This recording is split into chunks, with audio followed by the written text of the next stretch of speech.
Good evening, happy Friday, and welcome back to the show. Wow, what a week it has been here in the US of A. And as we go into our Independence weekend, I've scheduled a transatlantic guest from the aisle we declared independence from. Not sure if that's exceptionally awkward or kind of brilliant. We'll see. That guest is Ryan Roger Athay, a YouTuber who is as encouraging as he is well-spoken. But that might just be the accent. His link is in the description, and I'd appreciate it if you'd give him a sub. Another link in the description is the video he did promoting this channel.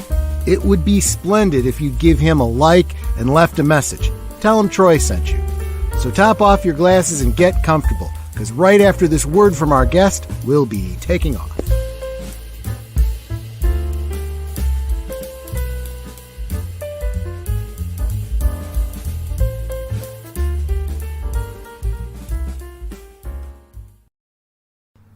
Hello everyone, I hope you're doing well, and in the 131st episode of Rising Stars, I'll be talking about Troy Purcell. Give you my thoughts about this great guy, and explain why I believe him to be a rising star. Now, Troy Purcell is a content creator, a social media personality, and a live streamer based in the United States of America, in the city of Chicago, within the state of Illinois, who describes his channel as the following, quote, "What's my channel about?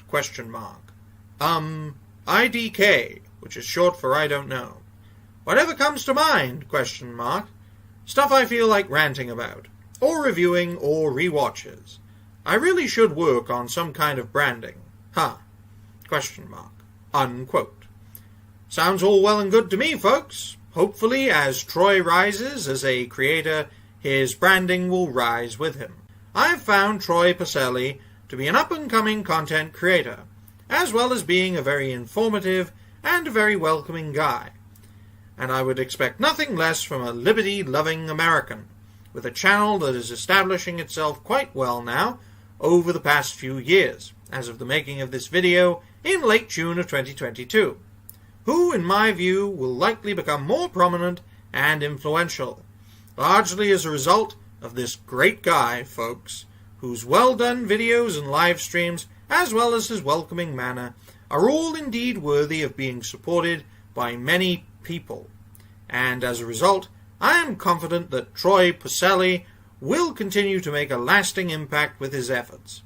Now, I believe that Troy Purcell is a rising star in content creation, both as a result of what he has done, as well as what I believe he is capable of doing. Now, currently, Troy has 434 subscribers as of the making of this video in late June of 2022. And so long as he keeps doing what he's been doing, with both consistency and a dedication to content creation, ladies and gentlemen, I am of the view that Troy Purcell will gain many thousands, if not many tens of thousands of new subscribers, barring any disasters, of course, into the mid to late 2020s and beyond. All of that growth, all of that praise, and all of that prestige will undoubtedly be well-deserved, at least in my view. In any case, I'd like to wish Troy Purcell the best of luck in all of his future endeavors. For more on this great guy, you can check him out on YouTube and Twitter. Well, that's our stream for tonight. Thanks, everybody. No, just kidding. Just kidding. Hey, Boomer, how you doing? What's more to say? I have to wear this hat so that my head doesn't get too big. I'm just, I got to be yeah. But I think he expresses the sentiments of a lot of your viewers too. So I super appreciate that. I said on Twitter, I said to him, thanks for the video. I said I felt like I had to check and see if I was still alive. I thought, maybe it was a eulogy or something. And he said, well, I'll tell you what he said when he comes back in, or he can tell you. But real quick, what you sipping on? I got my sip on anything right now. Yes, I will find out during this stream, won't we? A piece of a crown fell off, but yeah, I'm bearing with you. Of course, this would have that right before 4th of July weekend, so maybe no corn on the cob. So what are you sipping on? I have a mucho mango. Mucho mango sounds really good. Okay, Let's get our guest in here and see what he's sipping on. Hello, Ryan. How you doing, my friend? I'm doing fine. Hello, everyone. I hope you're all doing well. It's quite rare to see a video of mine that has no bloopers in it. Yeah, I edited it. I also kind of truncated it a little bit. It was really hard to do because it's like I got to take out nice things he's saying about me. I don't want to shorten it too much. I was feeling pretty good about it, but it also seemed a bit self-indulgent. So, so what you sipping on, Ryan? Well, earlier on today, yesterday, I had about 2.5 liters of cola, and I've recently had a few cups of tea. I'm pulling an all-nighter, folks, because I should have, in all honesty, taken a nap. I thought you were going to, yeah. But I decided to stream Fall Guys on Twitch and then put it on YouTube. So I'm pulling an all-nighter. That's why I'm wearing the sunglasses, because if I wore my normal glasses, my eyes would be insane, and I'd probably nod off. Can't have that now, can we? Well, in case you're wondering, I'm having myself a Guinness. It just seemed like a good pub drink, so that's what I'm popping right now.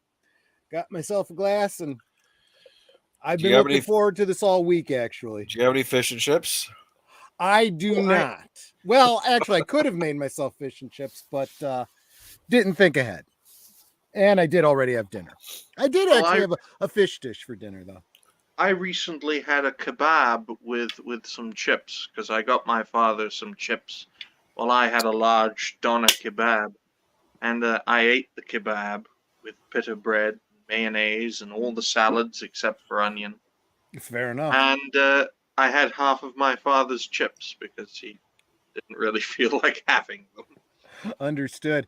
I guess, I'm pretty sure that everyone in my regular peanut gallery knows, but for those that might, not be quite so savvy, when we say chips, we're talking about what Americans call French fries, not crisps. Right? we might have a couple of Americanisms versus Britishisms tonight. That's something I'm looking forward to. Let's say hi to the chat real quick. So first name I saw on there was Deleted Scenes. He left, and I think he came back again. Then Big Al, have a great show. Cheers. Matanui, hi, how you doing? And then Ryan, I am so sorry. I had intended to send you the link 3 hours ago, and I said I was going to, and then I didn't. And then I'm wondering why you're not coming into the green room. You got distracted by me being on Maria. Yeah, Netter was on Maria with T and Telly, a previous guest on my channel, and she's a great lady. Both of them are. She really, really is. And Netter was her co-host today. I thought it went brilliantly. And there's Netter, my trusty blue wrench. She's the bouncer, so watch out for her, guys. Yep, Deleted Scenes is back, saying hi to everybody. Daniel Heron, Soundtracks with Birdman. Welcome to the stream. See how long you can hang out with us. Yeah. I always say on this channel, own physical media. Ryan's here to exemplify it for us. Joshua V. Hello, everyone. Good to see you, my friend. Let's see. Who else? Then Matanui came back, and we've come full circle. That's everyone who's here right now, but I'm sure everyone will be trickling in as we go. So yeah. You know what? I'm gonna start front loading.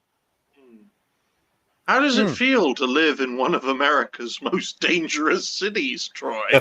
Well, it's funny. It's funny you say that, because you know, I often say on the channel, just for simplicity's sake, I say I live in Chicago. I don't really live in Chicago anymore. I actually live out in the suburbs. You know, it's about an hour and a half for me to drive into the city if I needed to. In fact, I used to, until about 2-3 years ago, I used to work in the city, and that was a pretty miserable commute. And then all this, you know, coof stuff happened, and I started working from home, and I was like, well, the commute's pretty damn good. I'm happy about that. So yeah, I don't actually live in the city anymore. And when I did, I lived up on the far north side, which is, you know, pretty good, relatively speaking. Not the south side of Chicago. Yeah, south side. Let me tell you, south side of Chicago, my family came from the south side of Chicago. Taylor and Laughlin. That may not mean anything to anyone who doesn't actually live in Chicago, but that's the Little Italy type area. But that neighborhood's gotten pretty bad now. I'm kind of glad that we're not there anymore. I only talk about it because I gave my thoughts on Chicago as a result of a suggestion. The suggester, I forgot his name. It's either Keely Chow or Gorilla's Random Thoughts, because they both keep giving me cities to give my thoughts on American cities. So you have to do the research and kind of look into them and stuff like that? Yeah. Chicago, ladies and gentlemen, is the one thing ruining Illinois, in my view. You know, if I think about it critically, I think you're right. In fact, a lot of people who live in Illinois say exactly that. If they could, like, cut Chicago out of Illinois, they'd be perfectly happy with that.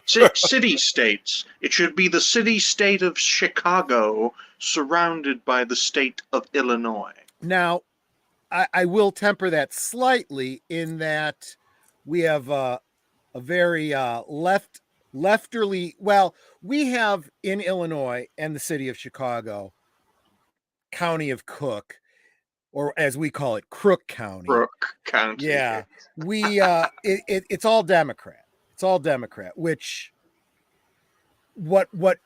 when we use the term Democrat here in the United States, it doesn't mean the same thing that most of the world thinks of as Democrat. Democrat and Republican have dictionary meanings that have nothing to do with the political parties that they represent here in the United States. But you know, the Republicans, the analog for you, I think, would be the Tories, and I think the Democrats here would be the Labor Party, the Socialist. Labor Party, yeah, the Labor Party probably. And we have a, you know what? It's my channel. I can say it. We have a corrupt machine running Chicago, Cook County, Illinois. However, if they were to cut Chicago out of Illinois, I think Illinois overall would instantly go red. It would instantly go Republican, and yes, I think a lot of things would change, but I'm a little too black pill to say that. I think that what we'd end up with is a bunch of institutional Republicans that are Republican in name only, and maybe nothing would change. I don't know. Just my supposition based on nothing, but it's very understandable.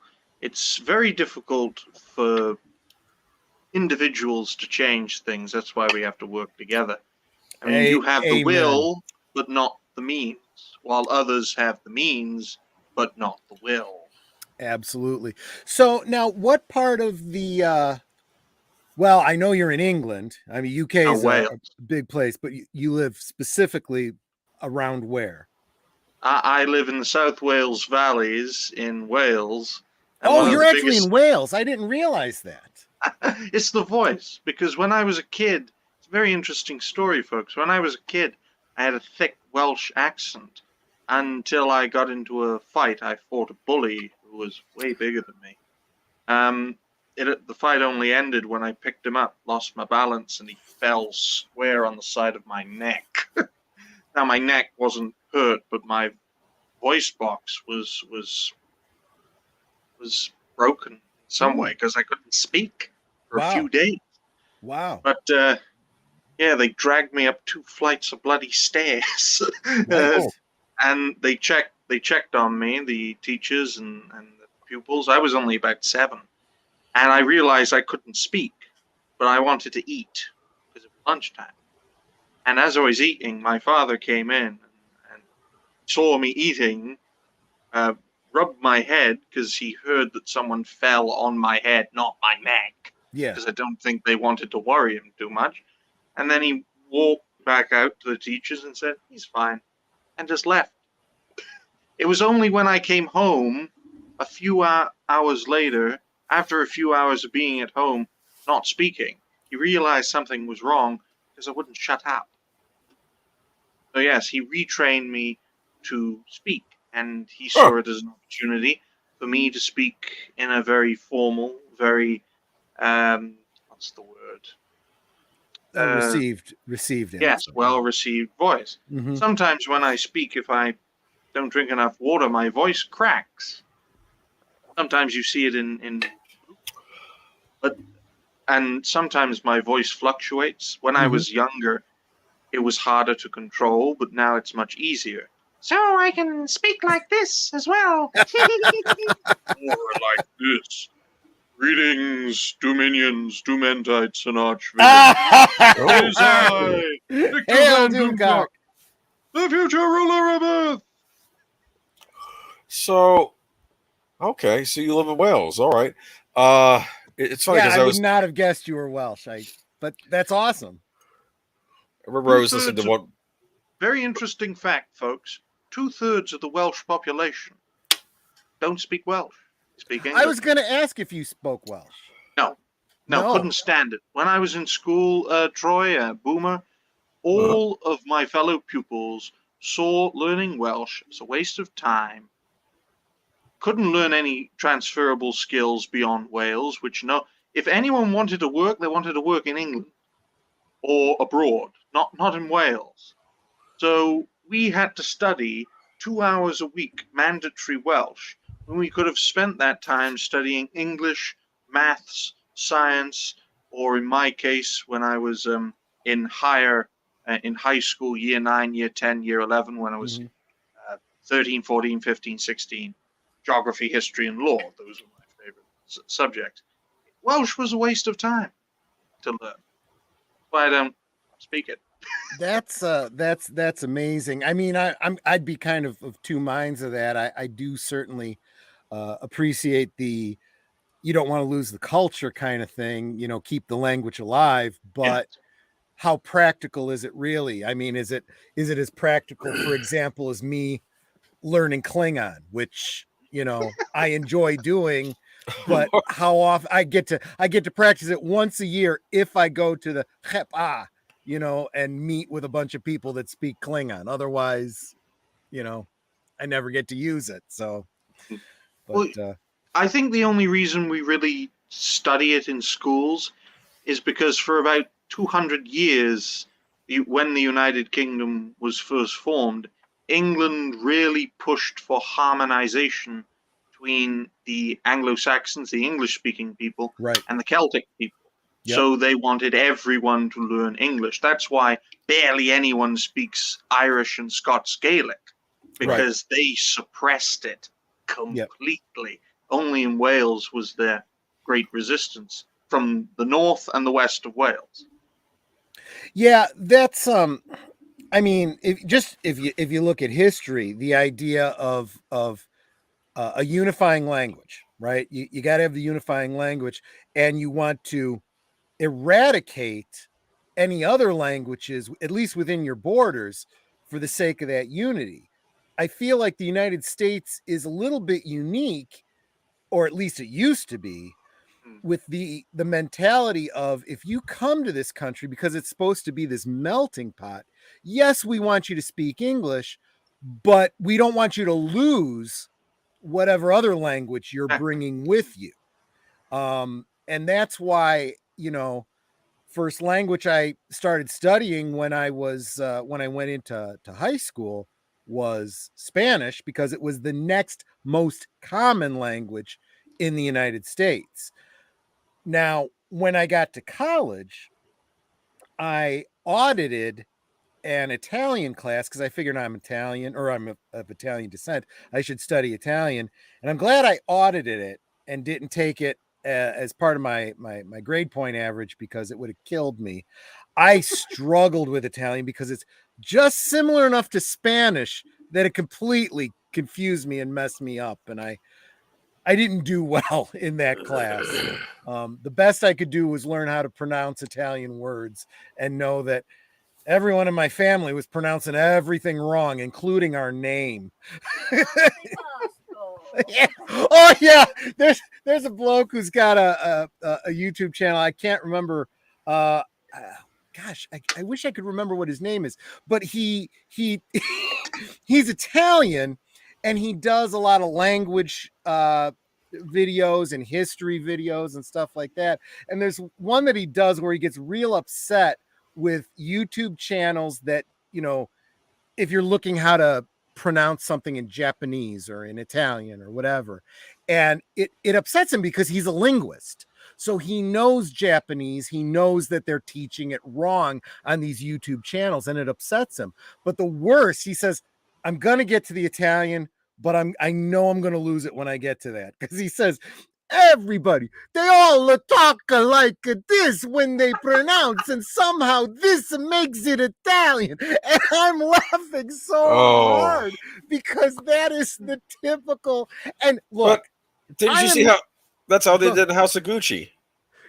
All the people. I haven't seen House of Gucci. I thought Nanette and I thought Mario, right? Mario and Luigi, right? Oh. Antipasti, right? And we laughed so hard. And I said to Nanette, I was like, I said, you got to be able to laugh at this kind of stuff, right? I mean, I have watched TV and movies and stuff where people do bad Italian accents all my life.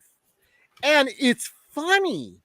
Only now in this generation do we have people that get upset about this and get offended. And it's like, get over it, man. It's go ahead. I really think it's because we have weaponized victimhood, and it has been so effective in defeating enemies that everyone is doing it in one form or another.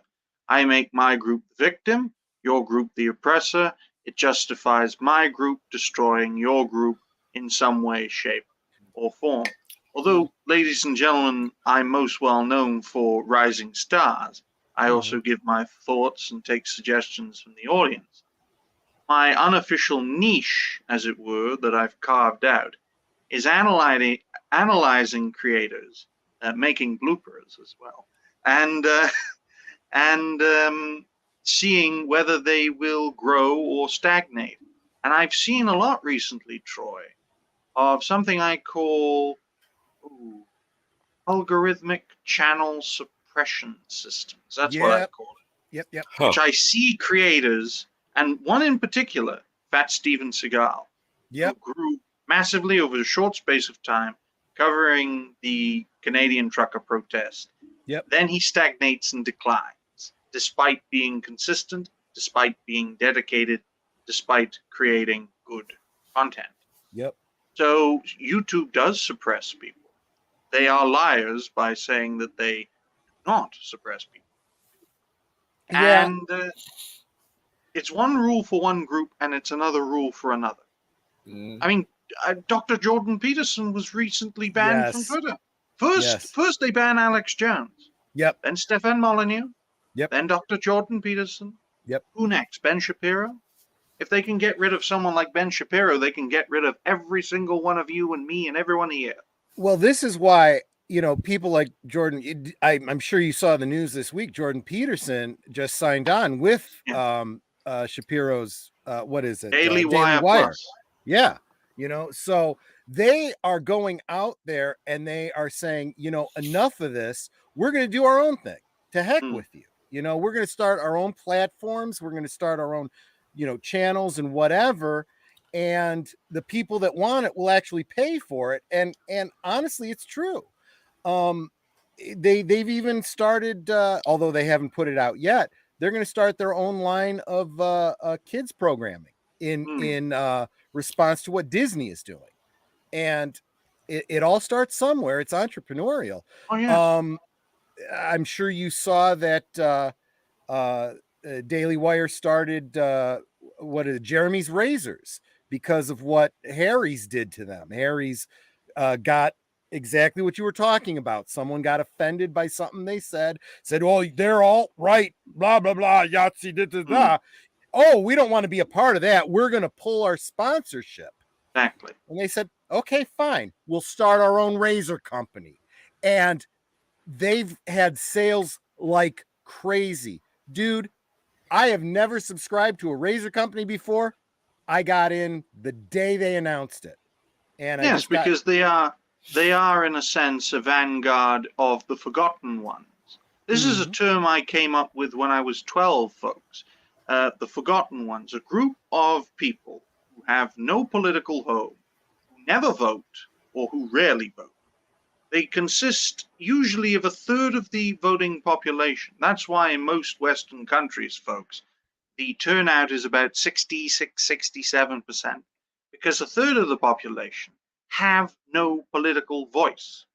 So when someone or something springs up, either in politics or as a business, representing those forgotten ones, such as myself, yourself, Troy, no doubt you, Boomer, and so many people across the Western world, they become so popular. But doing so, they paint a massive target on their back against the rest of the 2/3 of the population are the establishment or who support the establishment. Whether they're Demon Rat, Republican, whether they're Disney or Microsoft, and those 2/3 usually in politics and in economics and culture work together to gang up on the 1/3 and press them down. Because this has happened before, folks, in one form or another, mainly during the Cold War. A lot of times I've heard it referred to as the silent.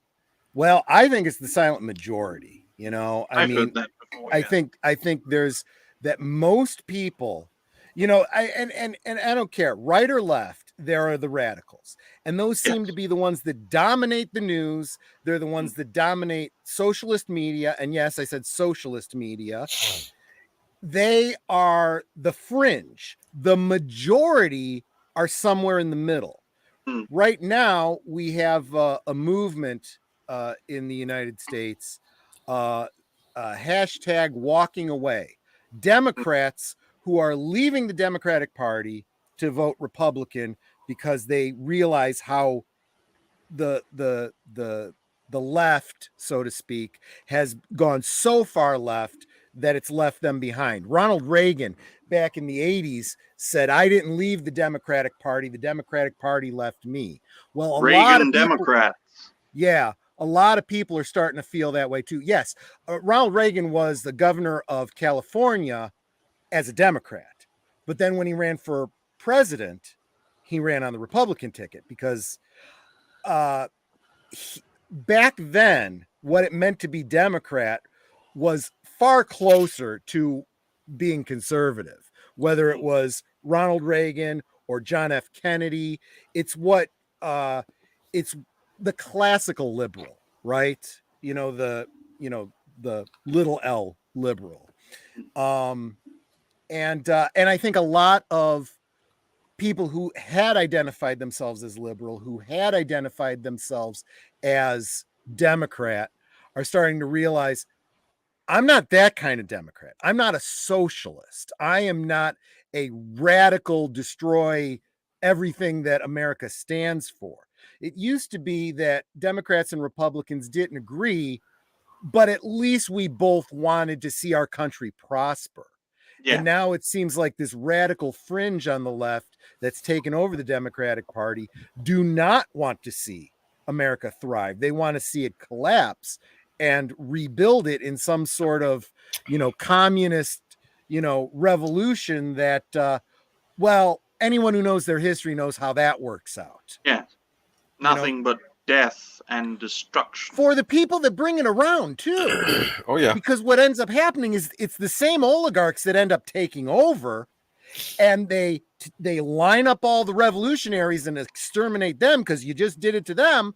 We don't want you doing it to us. But somehow this is going to be different. Real communism's never been tried. Well, okay. They always say that. The United States is rare among nations in that its institutions don't really need to function well for the Union to survive and thrive, so long as the states are governed in a peaceful and prosperous way.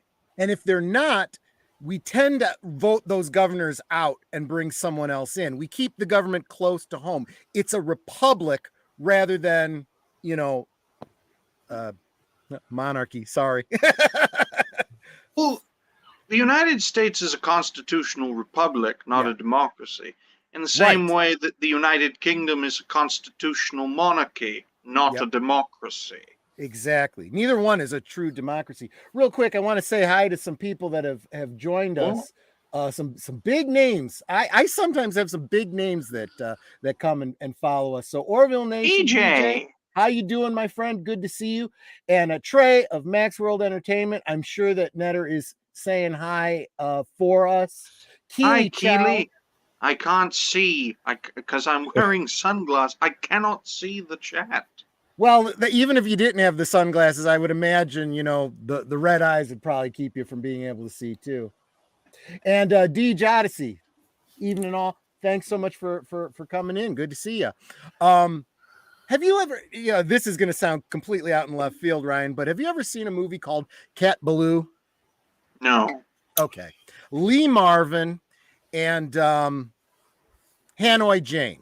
It's the only Hanoi Jane film that I'll watch. Jane Fonda. It's the only Jane Fonda film I'll watch. There's this, Lee Marvin plays this old, washed out gunslinger. And he's been hired by Cat Ballou to protect her father because some bad people are trying to take him out. And he's a drunkard. So and it's a comedy. I mean, it's it's got some dramatic bits to it, but it's mostly a comedy. And there's this one point where he's just piss drunk, and he's leaning up against the wall, and someone says to him, "Kid, you look, your eyes are so red." He goes, "You think they're red? You should see him from my side." So I'm wondering if you're maybe feeling a little bit of that yourself, Ryan. Well, no, I'm actually feeling good. It's only when I get bored. When I'm tired, if I get bored, I'll just nod off. Thankfully, we're engaging. As long as we're engaged, you're alert. Yeah, I get you. So that you mentioned how unique the United States is, and that really does bring us to the topic that I alluded to in the monologue, the awkward bit where we exist because we fought a revolution against the crown. Yeah. And yet I feel like, in world politics, I can't think of any two countries that are better allies than the UK and the US. Well, that, in regards to the American Revolution, Troy, the United States winning that war actually helped the British Empire in the long run. Why? Because most of Britain's slave owners were based in the colony. So the power of the slave owners went down dramatically after the revolution. So Britain had to go into India. That's Mhm. why we became this massive power in India. That's why we had to go into Africa to get those resources there. So, and that aided Britain to eventually outlaw the slave trade in 1803. It was either 1803 or 1807, and then abolish slavery completely in 1833, not by killing all the slavers in a civil war that would have destroyed the empire, but rather by compensating them for their loss of property, something that the United States, I view, should have done to prevent the loss of over 1 million lives. Yeah. Yeah, well, yeah, there's been, and to this day, we're still having discussions about that because a lot of it comes down to the restoration after the Civil War that didn't really go very well. And it comes down to exactly the kinds of things we're arguing about now, Republican and Democrat. It really hasn't changed since the Civil War. And I hate to sound like a black pill, but I hear people talking about Civil War again, and I'm like, I don't think the Civil War really ever ended. It may have ended as a hot war, but it's been a cold war that's been going on ever since then. You see, unlike older powers, you can go as far back as the Roman Empire, but unlike other world powers in history, the United States could still be the dominant force, especially militarily, across the entire world, while being very unstable at home. Huh. Why? Because the US has spent decades reinforcing its military and its economy to withstand internal and external pressures. That's why during the Cold War, folks, the Soviet Union was so powerful, not because of their economy. Their economy, even in the 60s, was showing signs of collapse, but because of their military power. So I think the United States will hold strong. The states within the Union will be more hostile to each other, such as, say, California and New York against the likes of Texas, Tennessee, and Florida. Right. But the Union itself will prevail because if anyone tries to secede, they will be crushed like a bug. The United States could literally reinvade itself if the entire Union were to declare state after state independence. That's how powerful the United States is. Yeah, I tend to agree. I do want to bring up Big Al's comment. He's referring to a Saturday morning cartoon that we had here called Schoolhouse Rock. Rocking and a rolling, splishing and a splashing over the horizon. What can it be? Looks like it's going to be a free country. It's one of the bits that they did about the American Revolution and whatnot. A lot of we have at least 2 generations that learned a great deal of their history from those little cartoons on Saturday morning. Do you know who owns Schoolhouse Rock now? Is it Disney? Probably. Yes. Yeah. Yes. Yeah, I'm not surprised. Because they released the DVD many years ago, and I picked it up because I was going to say I have the DVDs because I always own physical media, so they can never take it away from me. I wouldn't put it past Disney to start changing the history rock to be whatever it is they want it to be. But in fact, and I know you guys have little mnemonics for remembering the succession of the kings and so on and so forth. But over here it was who a show of hands, which I won't be able to see, so put something in the chat if you remember the preamble of the Declaration based on Schoolhouse Rock. We the people, in order to form a more perfect union, establish justice, ensure domestic tranquility, provide for the common defense, promote the general welfare, and secure the blessings of liberty. To ourselves and our posterity do ordain and establish this Constitution for the United States of America. Hey, that's the way I wanted to go into the 4th of July weekend. I appreciate you indulging me on that. And that song helped me pass the Constitution test. I had taken 8th grade. Yep. I don't even know that they do the Constitution test anymore. Probably not with as poorly What? as people know the Constitution. A lot of the Gosh. people, a lot of the natives here don't know the Constitution. Yep, All that's those exactly what I mean. Schoolhouse Rock videos, it's like I'd get to a question on the Constitution test, like, wait, there's a Schoolhouse Rock for that. I'd start singing it in my head, and I'd be able to answer the question. Yeah, I mean, and you know, I went to in grade school. I went to a Catholic grade school, so they were real big on, for whatever reason, they were really big on what do you call it? Memorization. So a lot of the things I learned, you know, was and sometimes it was just learning the skill of memorizing things, right? You learn all these poems. Repetition. Old Yeah. Victorian educational practice within the United Kingdom. You Ah. learn something, you repeat the process day after day after day until it becomes muscle memory of the mind. Yeah, exactly. And I've definitely found a lot of value in that. First, when I got into drama and theater, I was really good at learning my lines, unlike a lot of my, you know, public school, you know, companions. But and in fact, I barely even needed to study. I just, you know, would show up for dress rehearsal and we'd block it a few times and it was there.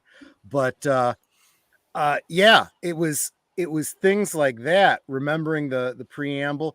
And then for us, it was learning the Bill of Rights, because, you know, as our social studies teachers always said, you know, these are your rights, and you know, you're going to want to defend them going forward. And I never realized exactly how true that was. It really is. And it's very important, folks, especially for Americans, that your rights, your Bill of Rights, they come from God, because you give God ultimate power. Mm-hmm.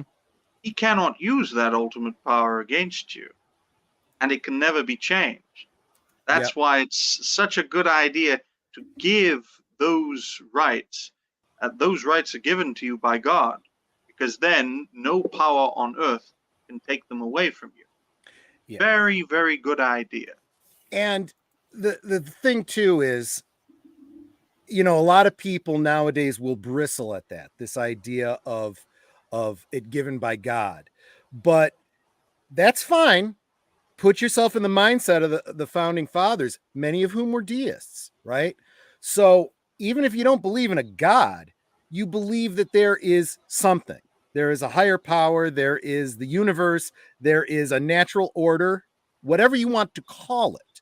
The fact is, these rights, based on the law that we've set forth for ourselves, exist a priori, right? They exist without the government. The government does not give those to us. The only thing that those Bill of Rights do is limit the government from infringing on our rights. This is what the people that are having tantrums in the streets these past couple weeks failed to understand.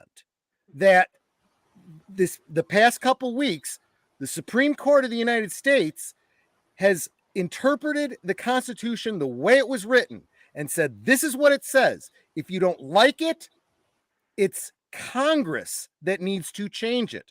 The legislature, the lawmakers need to change the laws. The Constitution outlines how you change those laws. Do not rely on the judiciary to invent laws out of whole cloth. They've done it in the past. Okay? And I have to wonder if the people that are all upset right now about Roe v. Wade, thinking that there is some right inherent in the Constitution that wasn't there, that was literally invented by 9 men. Remember, men are not supposed to make choices about a woman's body, but it was 9 men that made that decision of Roe v. Wade that they're fighting so hard to protect, right? That they created law out of whole cloth. That's called legislation from the bench. That's not what we do, but it has happened, and they've undone that. Just like it happened with the Dred Scott decision. That also needed to be overturned because that was law that was invented from whole cloth. If you support Roe v. Wade, did you also support Dred Scott? Just got to ask that, you know? We're dealing with people, folks, who are willing to weaponize any situation to get what they want, to such a point where one event in American history caused the Summer of Love, as one politician called it, God. in which American cities were burned to the bloody ground. Well, and see, that silent majority aren't all that silent when it comes to socialist media, right? Because now every time someone comes up and, starts protesting in front of, judges' houses and stuff like that, hey, that sounds a lot like an insurrection to me. There's people from January 6th that are still in prison that haven't, had their day in court yet, that did less, supposed to be, equal under the law, right? But and PJ is saying, Troy, maybe you should run for Congress. No. I think I'm too smart for that. Well, I have to admit, folks, I've recently turned 23, but when I was younger, as a old boy in 11, 12, and as a young teenager, I wanted to get involved in politics, but I wanted to focus on law more so as a route to get into politics. You understand the law of the land, you can then understand the politics of the land with it. Yeah. But then I saw what was going on in education. I saw it early as a child. I was awakened to the lies of the establishment folks as young as 12. I mean, I remember listening to Alex Jones in 2011.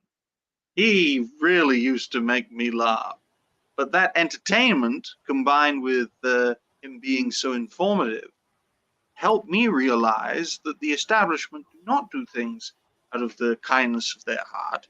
They seek to control people. So thankfully, as Zax told me, Zax is a great creator, a fellow rising star. As Zax told me, awareness is our greatest weapon. It serves, well, I'm adding this bit, it serves as a foundation for us to build something new, to create stories and to create ideas that will make our lands great again, to borrow a political quote. Make pop culture great again. Change Yeah, them. I like that. That's why what the Daily Wire is doing is very important. And hopefully more and more organizations spring up and follow suit. So Deej Odyssey says, the left says, don't tell me what I can do with my body. SCOTUS says, we agree. Send it back to the voters to each state to decide. Left. See, and therein lies the problem, right? Because whereas someone who truly believes in liberty, someone who truly believes in freedom, they want government as close to them as possible, right? Yeah. I am the king of my castle. So in my house, I'm the sovereign, right? Outside of that is my township, and I go to the school board meetings and I get my say. Maybe I even know the people that are, managing the township personally, whatever. Then you go the city, the county, you start talking taxes, you start talking, all that sort of stuff. The farther you get away from you start getting stupider, because the farther you get away, the less you understand the individual. So you have people like our current president and congressional representatives that want to make a single law for everyone. And everyone says, wait a minute, what about this situation? What about that situation? Don't care. One size fits all. No. That's not how a representative republic works. That's how a unitary state works. Exactly. Because throughout the United Kingdom's history, folks, which was a union of the Kingdom of England and the Kingdom of Scotland, because Scotland went bankrupt and were desperate for resources, so they joined with England to form the UK. So everything, up until the late 90s, everything was decided in London, in Westminster. So the same rules in London would be applied in Wales, Scotland, and Northern Ireland. No matter if you were rich, poor, no matter where you are. Thankfully, in recent times, there has been devolution, in which more power is being given to the separate nations, Wales, Scotland, Northern Ireland, to such an extent that the Scottish separatists have tried to break away once, and they will try again. Right. But it goes to show that throughout its history, the United States, as a world power, a recent world power, has delegated its power to the states, although having some federal control, especially in foreign affairs, while the United Kingdom, formerly the British Empire, did things in a very singular, unitary fashion. Yep. That is why, although we are quite friendly, there was a time for many decades and a few centuries where we were arch rivals, mainly because of the fact that we ran things in completely the opposite way. Yeah. Yeah. And, it's funny because I see, what do they say? History doesn't repeat, but it rhymes. Mm. And you see the same cycles. And the older I get, the better I am at predicting the future, because the more I know the past. And I've mentioned this on my channel a bunch of times, that I have a lot of friends that reach out to me and go, "Oh, you were right again." And I go, "Okay, what was I right about this time?" And they'll send me some news article and I'll be like, "Well, I don't remember ever saying anything about that, but yeah, it did seem self-evident," right? And I look at, for example, you guys just went through that whole Brexit thing, right? Yes. And you had, all this, and of course, Ireland wants nothing to do with, okay, fine, you're on your own. See how that works out for you, I mean, I don't know. And I hear things aren't doing so great financially speaking in Southern Ireland. The issue with Brexit is a very important one, folks, because the main reason the Leave campaign did so well is because it harnessed the support of the forgotten ones, the people I talked about earlier, that silent majority, who have no political home. Now, during Brexit, only two minor political parties supported leaving the European Union. Every other party, including the major parties, Labour, Left, and even the Conservatives on the right, supported staying in. The establishment thought they were going to win about 70-30. They lost 52-48, and they spent 5 years trying to keep us in. And it infuriated people, which led to an opportunist in Boris Johnson, who was not in government. He was a successful mayor of London, which was typically a Labour stronghold, a left-wing stronghold, but he won it for the Conservatives. He then got into government as Foreign Secretary, advocated for a hard Brexit, which was actually leaving the EU and controlling borders and such, ended up replacing the previous Prime Minister, Theresa May, as being Prime Minister, won a landslide majority against Labour, who wanted to keep us in, practically. And then Boris Johnson, delivered Brexit and got us out of the EU with a few strings attached that could be easily cut. But he got us out of the EU. However, the main concern, immigration, has not been resolved. People, in my view, and I think in the view of many, many millions of Leave voters, wanted to leave the European Union to bring down immigration, which was in the hundreds of thousands from Europe every year for the past 15 years.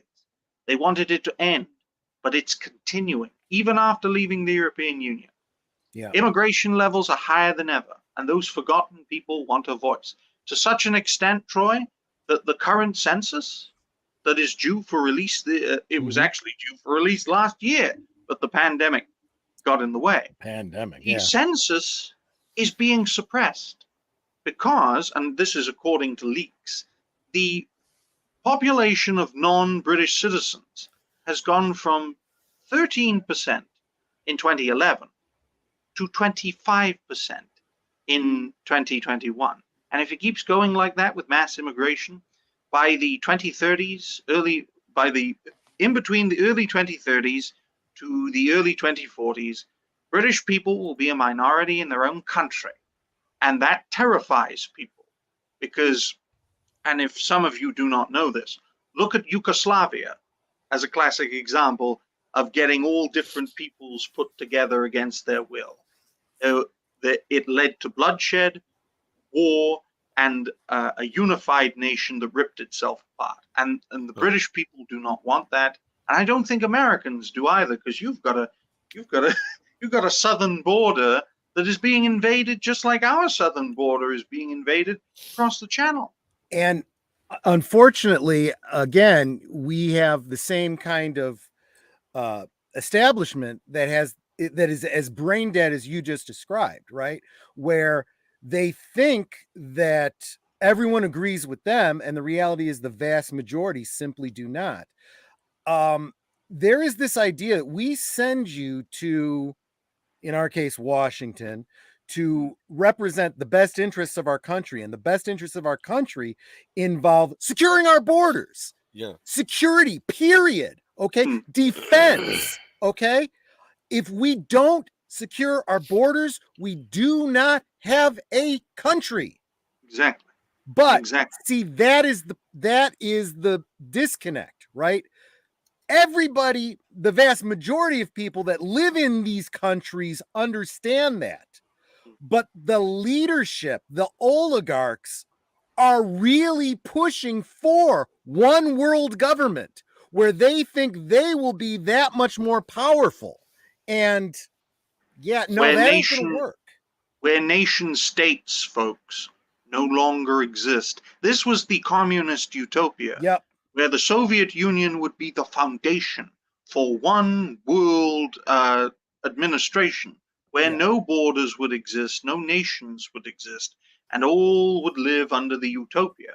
Now, and what happened to the Soviet Union? They learned very quickly that when you aren't unified, if those no borders, just because you don't have them written on a map doesn't mean they don't exist, because you still have, what did we talk about? Language. If there's a language barrier, you end up with what you got in Ukraine. Yeah. And that's exactly why this is going on, where you have a great deal of people on the eastern side of Ukraine that are going, yay, we're being liberated. And you have everyone on the west going, we're being invaded. You could literally, folks, if you bring up a map of Ukraine right now, there is a river, the river Dnipro, that runs right across Ukraine. Yep. Everything to the east of it is not English, Russian speaking.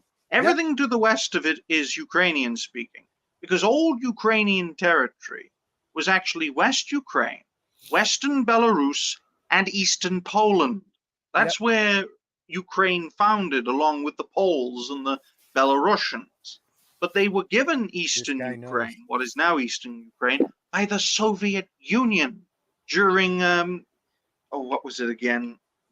Internal border. They were given extra land within the Soviet Union by Khrushchev, who was a native Ukrainian. So he was doing it to help his own faction. Yep. Including Crimea as well. Yeah, and so my prediction is that Russia's going to do exactly what Russia said they were going to do. They're going to take back the Russian-speaking portions of Ukraine. They're going to let the rest bugger off. And unfortunately, what the inevitable result of that for you, what's left of Ukraine is going to be, is it's going to get absorbed into Poland. Well, that is a potential possibility, and I think the Poles, especially Polish people who live in southeastern Poland, because it's very interesting, this, folks. The north and the west of Poland is originally German territory, Prussia. Yep. The foundation of Germany, Prussia. So most people who actually live in north and western Poland are not Polish, they're German. Who live in Poland, who are bilingual. And there are a lot of Poles who ancestrally lived in Ukraine. So the Poles would happily take Western Ukraine in order for the Polish-speaking people, who are very conservative, like way more conservative than Americans, and that's saying something. And Poland will become stronger. Ukraine will cease to exist, and Russia will be one step closer to a unified neo-Russian empire full of Russian speakers. Yep. And when I say that what's left of Ukraine is going to become part of Poland, I don't mean like Poland is going to march in with an army. What they're doing is they're sending people in that are running for office. And eventually Ukrainians will ask to join. Exactly. That's protection. Exactly what and I'm since I'm Poland is part of NATO, that territory in Western Ukraine will be protected. Yep. I need to say hi to and I hope they're still here. Of course, the lovely Sherry has joined us, and I just made Sherry. Yep, Another and I just rising made you a star. blue wrench because you are an awesome blue wrench, and I should have done it long ago. Although Deleted Scenes is doing an awesome job of dropping all the links for everybody, including Jedi Bill. Welcome, Jedi Bill. He's got a great channel. Such a hard worker. Yes. He is a very hard worker. He's So long many overdue to streams. be a rising star, and he Yeah. will be. So many streams. His karaoke is awesome. I haven't been there in far too long. I am hoping to get back sometime real soon. I've just been pretty busy myself with my own stuff. But Age of Boomer, you're back, right? Oh, I'm here. Yeah, I've been here. I've just been listening. Yeah. Awesome, man. I need you to take over because I gotta step away for a second. I'll be right back. All right. Hey, well, Boomer, let's talk about origin stories of creators. Now, I don't know if you are an active content creator. Have you made any videos? Yeah, no. Troy and I do a stream on Sunday nights. Geeky Geezers. So, yeah. In fact, he coaxed me a while back into doing a stream with him. So it's like a pop culture news type chat, news stream. So we do it. A live streamer. So you are a live streamer, most likely based in the United States of America. Correct. That's Florida. just an assumption, though, because my niche, as I've said before, is talking about creators, seeing how they begin, what they're doing, and hopefully predict where they'll end up. I also love talking politics and pop culture and world affairs, but not many channels like touching politics. It's like a minefield, folks. Step on the wrong thing, kaboom! I've actually forgotten how much I like talking politics because I haven't really brought it up here too much. And when I'm on other people's channels, I do try to steer clear of it. But every now and again, it's kind of nice to nice to get back to my roots. So just changed it up, having a Jameson Irish whiskey. We were talking about Ireland, and I figured, well, okay, that's what I want now. So that's my chaser. And who knows? After I finish this, if I'm not completely blotto, maybe a Scotch. I was telling Ryan here about the Geeky Geezers on Sunday. Yep, Geeky Geezers on Sunday. Well, the idea is we try to stay away from politics because we try to talk about pop culture and the news and stuff. But unfortunately, so much of pop culture has become political just because. Because I'll tell you why. We and those who inspired us have moved away from the political arena towards the pop culture arena because it's more safe to talk about and you're much less likely to get banned. Yep. But our opponents, they politicize everything. It's their air, it's their water, it's their blood. You're absolutely so they right. politicize pop culture with what is known today as woke ideology. We only call it that because we couldn't come up with a name for it. So when the left started using that term, we labeled them as such to find something to properly identify them. Yeah, in fact, Deej Odyssey, rest in peace, Doctor Who. Yes, that's exactly a perfect example of exactly what we're talking about. I loved it. I grew up with it. I've told my regular viewers, but I haven't mentioned it in a while, and I don't think I've shared this with you. But I have been such a big Doctor Who fan for so long that, and of course, I'm big on that whole own physical media, right?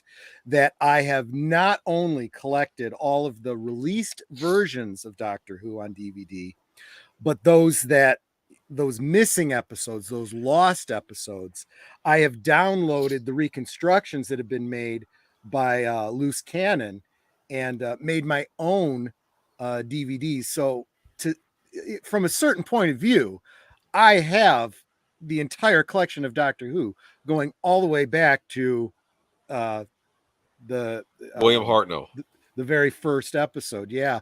At least through Capaldi. That's where I stopped. Well, folks, I grew up with New Who. So I was 6 years old when Doctor Who returned. And I watched it from 2005 all the way to the first season of that damn Dr. Karen. Yep. At the New Year's episode, not Christmas, because they got rid of Christmas. Christmas is bad to these fuckers. The New Year's episode where that Dalek was being made and rebuilt. And I was begging the Dalek, shoot this bloody woman so the Doctor becomes the Doctor again. I know. But the fact is, the problem isn't even Jodie Whittaker. It's the writing. It's the people behind the thing. And I even hear a lot of channels talking about her acting on it and all this kind of stuff. And I'm like, look, you kind of have to blame the director. The director's job is to pull a particular emotion or reaction or whatever out of their actors. And I don't think she's getting any kind of direction. I mean, you look at Peter Capaldi, great actor, very, very good doctor. Yep.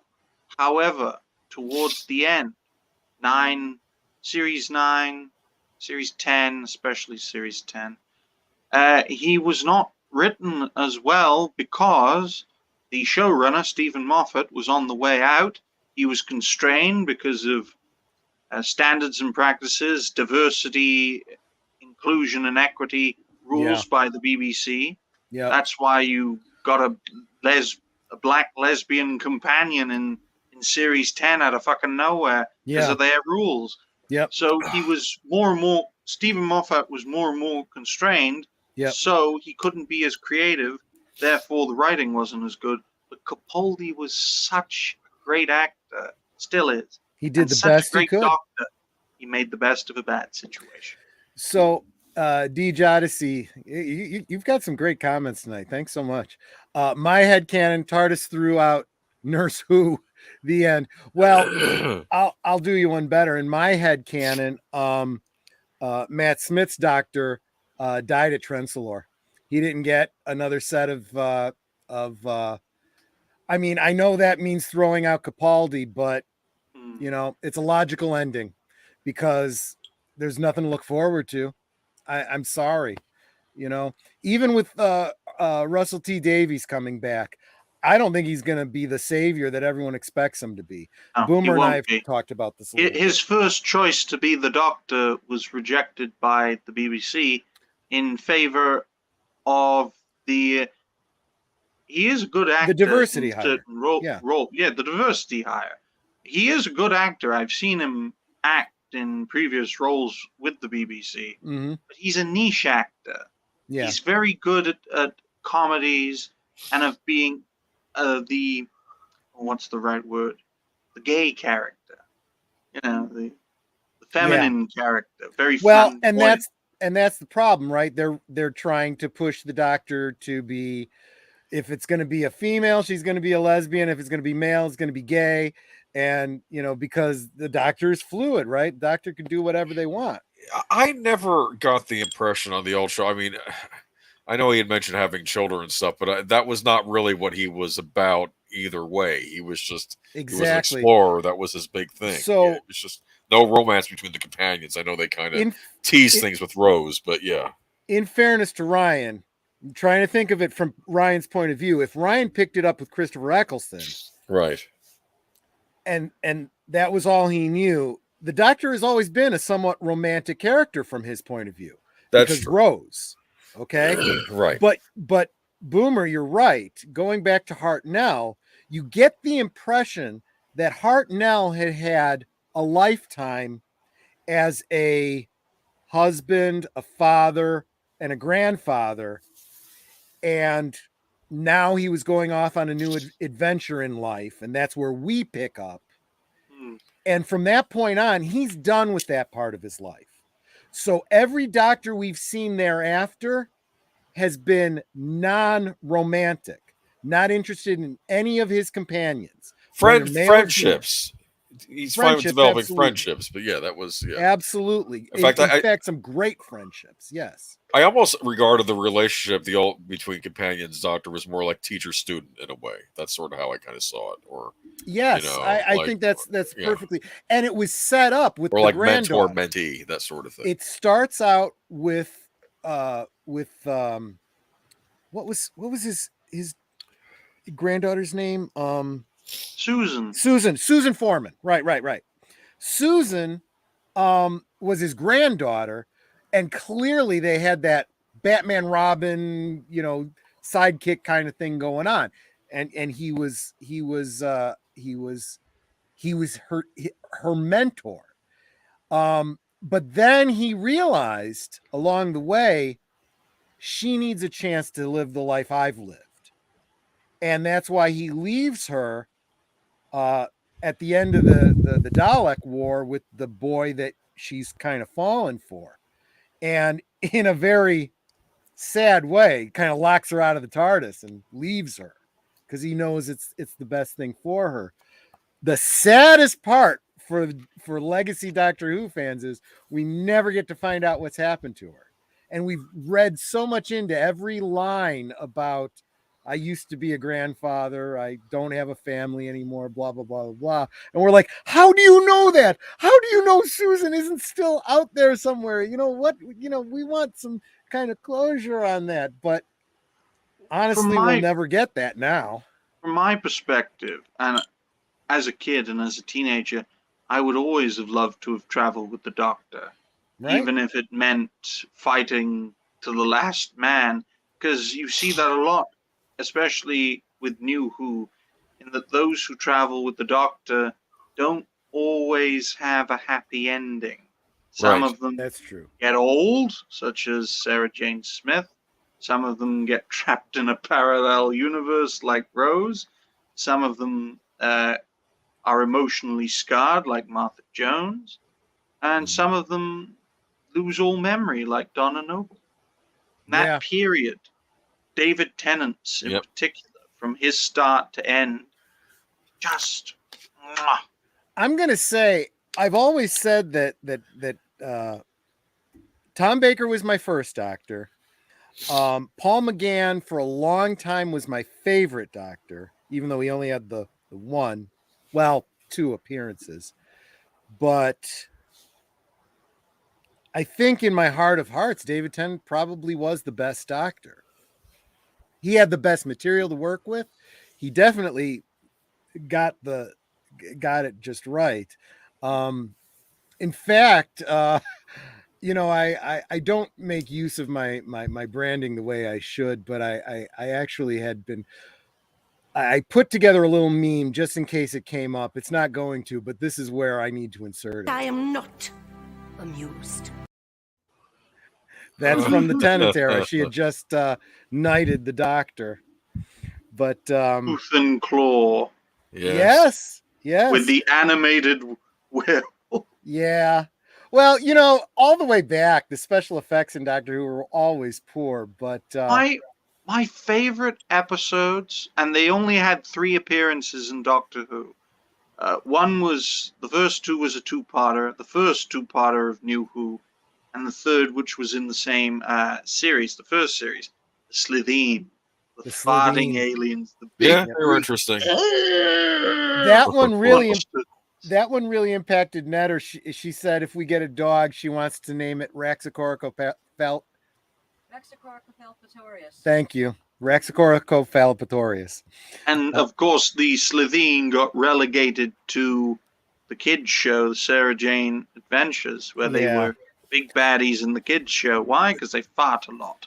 Yeah, exactly. So you get a lot of fart jokes. Exactly. The thing I liked about and it was at that point where I realized we were in a new era with Doctor Who, because they combined practical effects with CG in a way that looked great on camera, but was also budget conscious.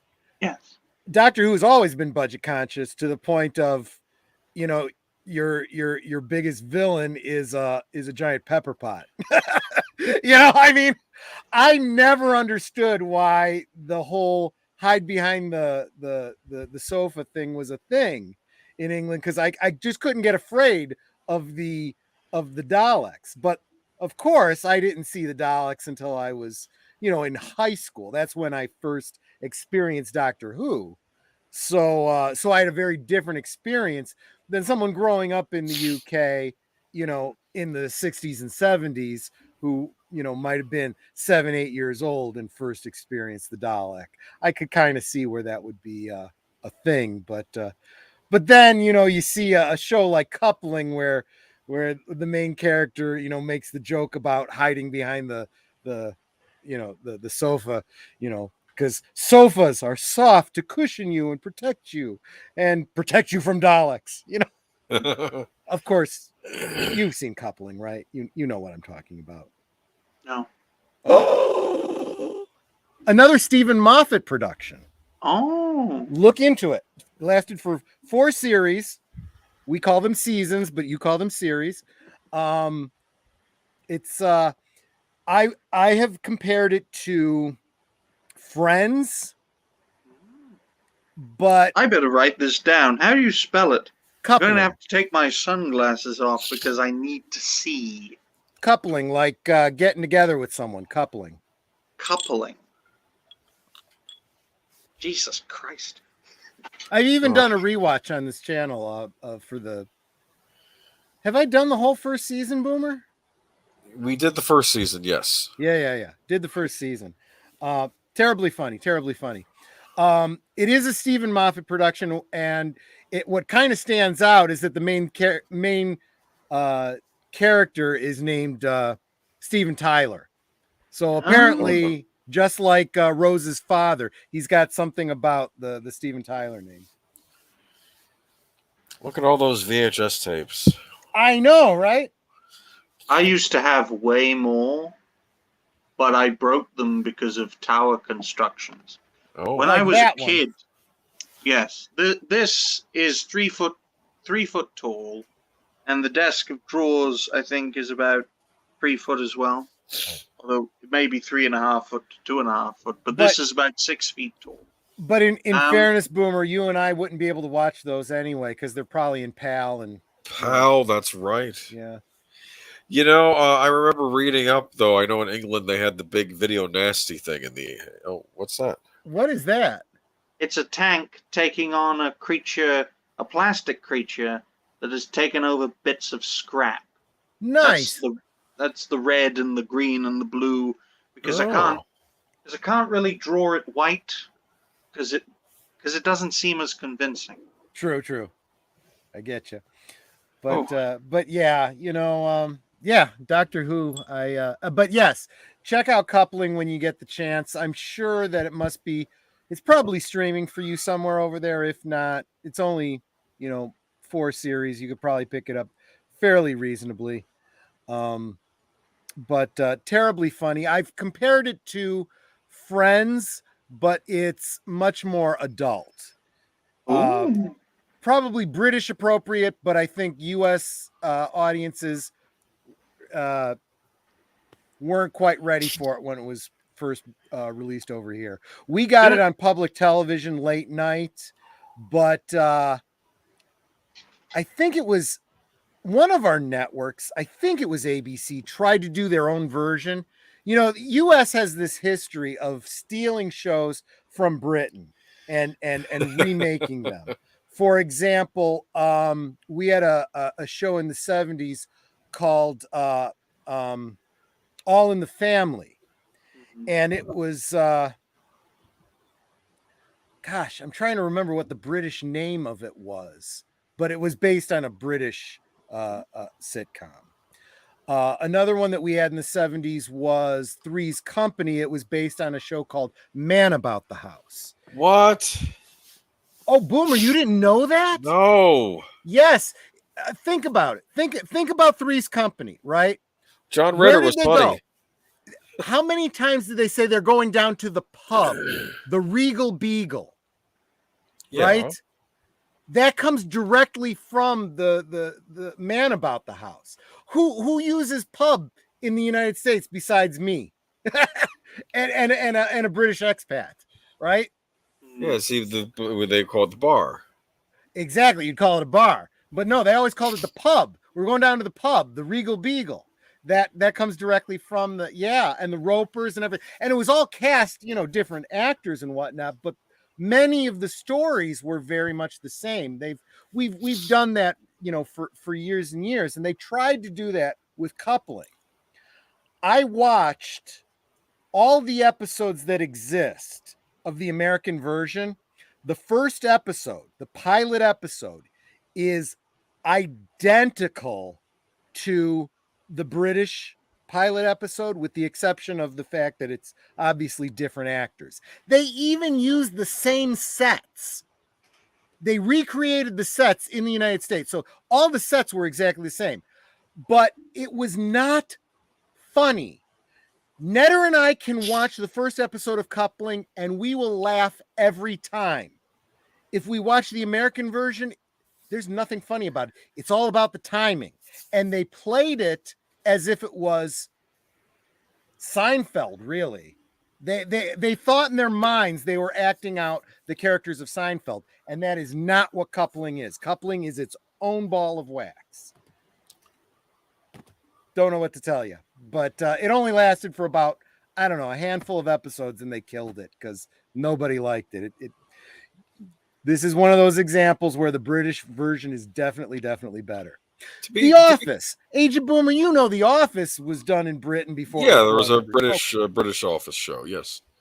Long history of television being done in Britain before. To be fair, the Brits did take Law and Order from us to make their own version. Law and Order. Well, we did it to ourselves so many times. We had Law and Order Special Victims Unit, Law and Order, Los Angeles, Honky Tonk, I don't know, whatever. LA. So it's just another Law. Hey, can you imagine a British version of NCIS? How would that even work? I don't know. I mean, that would be like an American version of MI6 or something. It just wouldn't work. CSI London. Technically, they do have Dave McCollum, who's That is true. Scottish. David McCollum is in NCIS, so that's a great point. Real quick, want to say hi to Sir Torrin Clegane. He stopped by to Till Death Do Us Part. That was the show that thank you. I knew someone would be clever enough to that show, Troy.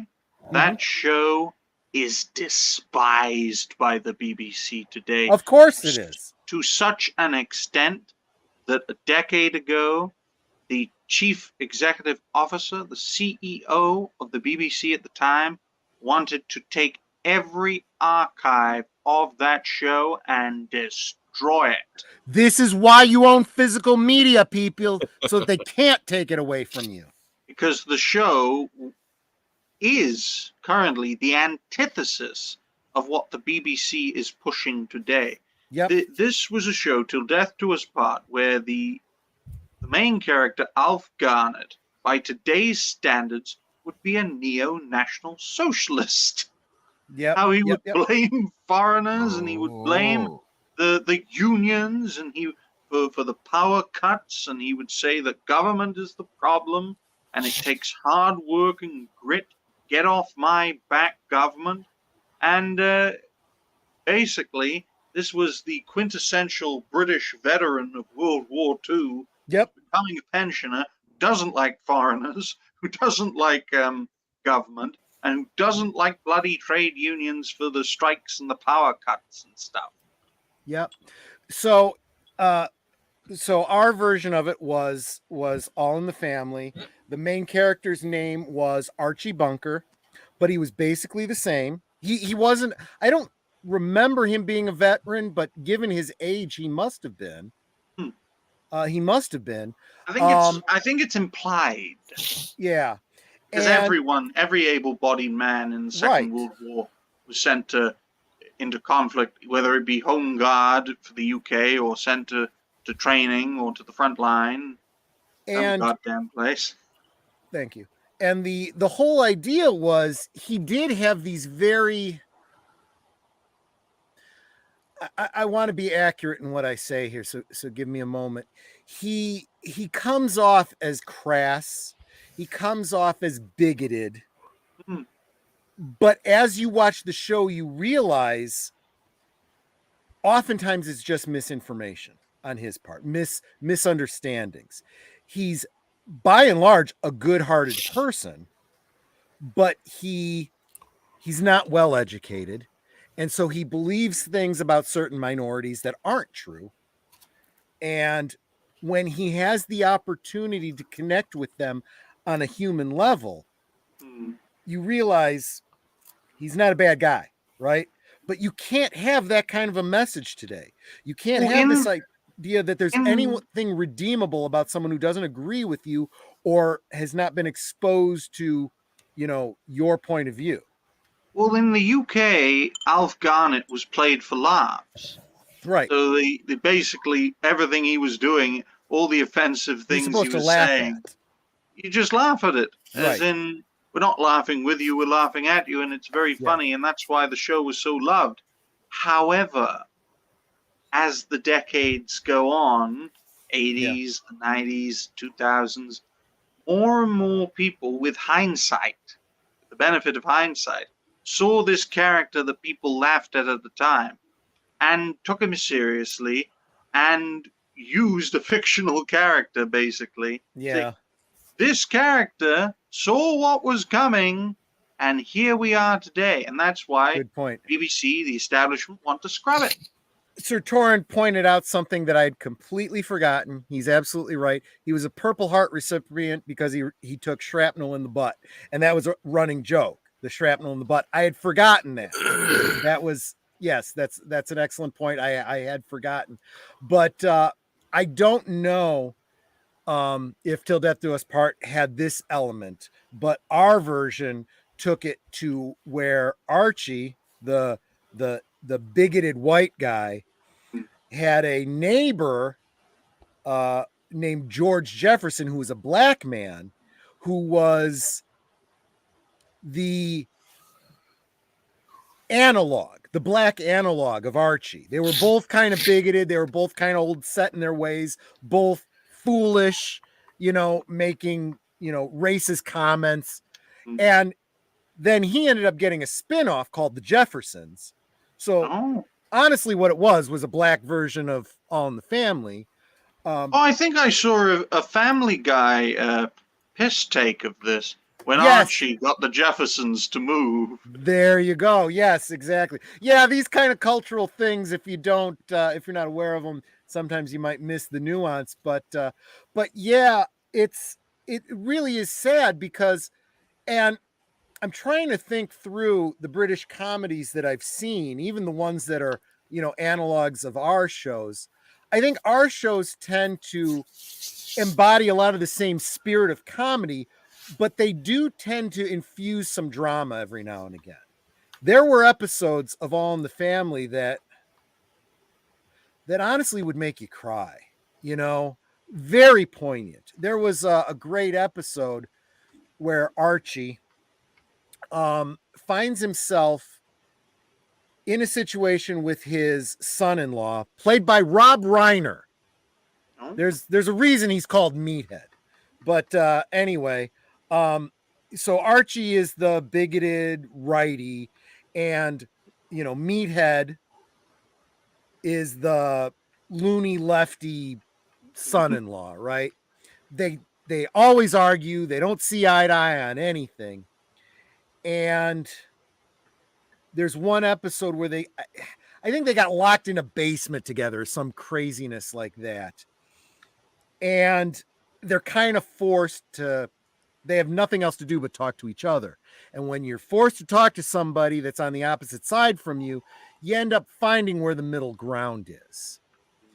And when Archie starts sharing a lot of stuff about his childhood and growing up, and stuff, and why do you call me Meathead? It hurts my feelings. Yeah, well, you get over it. I had a name that I was called that hurt my feelings. Yeah, what did they call you? Shubuti? What is Shubuti? And he proceeds to explain this story about how, he was poor growing up and going to school in the wintertime. He had to walk there and he couldn't walk barefooted. So he had to wear whatever shoes he could find. And he didn't have a matching pair of boots for the wintertime. So he'd wear a boot and he'd wear a mismatched shoe. And then he'd get picked on at school and they'd call him Shoe Booty. But if he didn't do that, he'd have gotten frostbite and he'd have lost his toes. So this is what he had to do growing up. And this was one of those things, it's not a gag. It is not at all funny. And there's Meathead just like, I had no idea. You never said. He said, why would I ever say? I don't want people to know that about me. And it was episodes like that, those moments. And I feel like these days, that's what we're missing when we have these arguments on Facebook or Twitter or whatever it is. People you need bridge builders. Yeah, yelling and screaming. The worst, I think, is Twitter, because you only have so many characters and you miss the nuance of what someone is trying to say. Look, you mentioned the Jordan Peterson thing just recently. He said something that a lot of people agree with because they understand the full story of what he's saying. But people that don't understand the nuance and see only those 200 characters, you're evil and you need to be canceled. Well, I would like to say, folks, that I too have been suspended from Twitter. That's a very interesting story. Oh. When I responded to a tweet that was criticizing Chinese communism, which I supported that criticism, to the point of saying death to Chinese communism. Yeah. And they suspended me for calling for an end to communist China. Now, what's very strange, though, Troy, is that they keep you suspended until you delete the tweet. Well, I didn't use Twitter for a week because they suspended me. I appealed. The appeal was unsuccessful. So I just thought, fuck it, I'm not going to use it. Yeah. But then a week later, I just go back to check if I'm still suspended. And it says the tweet has been deleted. You're back on Twitter. And I'm like, what? I didn't delete it. Yep. So they deleted it for you. And that's how I'm still on Twitter. You watch. But I stand by what I say. I bet you that what ends up happening is that Jordan Peterson is not going back to Twitter, and you're going to find him on some new platform. Yeah. And he's going to say, come follow me there. Sir Torrin Clegane says, in Meathead's defense, the character had more common sense than Reiner ever will. It's absolutely true. And every time I see a stupid take from Rob Reiner, my response is always, there's a reason they call him Meathead. Or they still call him Meathead. Yeah. I always disliked the character, but at least he was written intelligently. And this is why I will always defend shows like that. Yes, you had Archie Bunker, who was an idiot. You had Meathead, who was also an idiot. They were the idiots on both sides, right? And in the middle, you had Gloria and Edith, right? The mother and the daughter. Mm-hmm. They were the voices of reason, who were somewhere in the middle and usually brought them together. Jean Stapleton, who played Edith, an incredible actress. And when they decided to end the show and then start a new show called Archie Bunker's Place, you remember, and he became the proprietor of the bar that he was always at. They decided they didn't want to continue with the character of Edith, so they killed her off.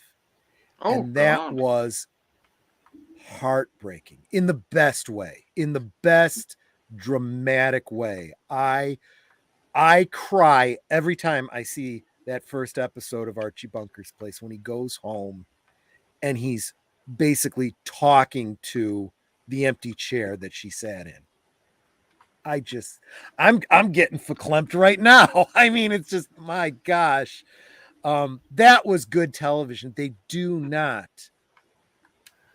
I'm thinking, I can't think of television that's that good these days anymore. They don't have drama. Even the comedy is weak. It's agenda. It's platform. Use the platform to advance the agenda, to win the culture war, to establish their way of life. The saddest part was that all shows like All in the Family, and even Star Trek back in its day, almost all shows, they had this way of getting a message across, but showing you both sides in a reasonable and even way, and forcing you to go, maybe I wasn't as right as I thought I was. Maybe the other side, because in any reasonable person understands the truth usually lies somewhere in the middle, right? Yeah. Look, anyone who understands what it means to be conservative and liberal knows that if you choose one side to the exclusion of the other, you're going to end up in a world you don't want to live in. If we were truly conservative, we'd all be living as Amish. And nobody wants that, except maybe the Amish, right? If we were all liberal, well, we'd pretty much all be living in our own filth and die of starvation. But everywhere would be a inner city. Yeah. Yeah. And it's the truth always lies somewhere in the middle. And it used to be that the best leaders were the ones that reached across the aisle, right? You know, the great communicator. Right. That's how you win elections, by appealing to everyone and hope that both sides of your broad church don't rip each other apart and destroy the church. It's funny you say that, because I think that the populist who's going to win every time is the one who eschews not only the other side of the aisle, but the most radical elements of his own side, right? If you go after the middle, you'll win every time. Unless there's some shenanigans going on, which, you know, that's another stream, I think. But that's why I'm for bridge building. I'm for cooperating with fellow creators. I'm for making loose, and I say loose, coalitions where none of us is a leader. We are each leaders. Yeah. Because the establishment, in my view, sees this massive coalition like a snake. You cut off the head, the body dies with it. That's why they get rid of very prominent names: Alex Jones, Stefan Molyneux, Dr. Jordan Peterson, Milo Yiannopoulos for all his flamboyance, and others as well that I can't think of off the top of my head. They think if they get rid of them, if they deplatform them, the snake's head is gone, the body will die. It's not how it is. You cut off a head, it's like a hydra. It's slightly different. Cut off a head, and instead of two more growing, thousands of small heads replace it. And gradually those heads get bigger and bigger and bigger. You look at the likes of Gary Beekler and Jeremy Griggs and Nerdrotic Geeks and Gamers, Heel versus Babyface. Their audiences grew a lot over the past 3-4 years because all of these people who lost the figureheads in politics, in the culture war, transferred into the pop culture war with political peripheries around the pop culture core, as it were. Yeah, no, you're absolutely right. What do they say? That rising tide raises all ships, right?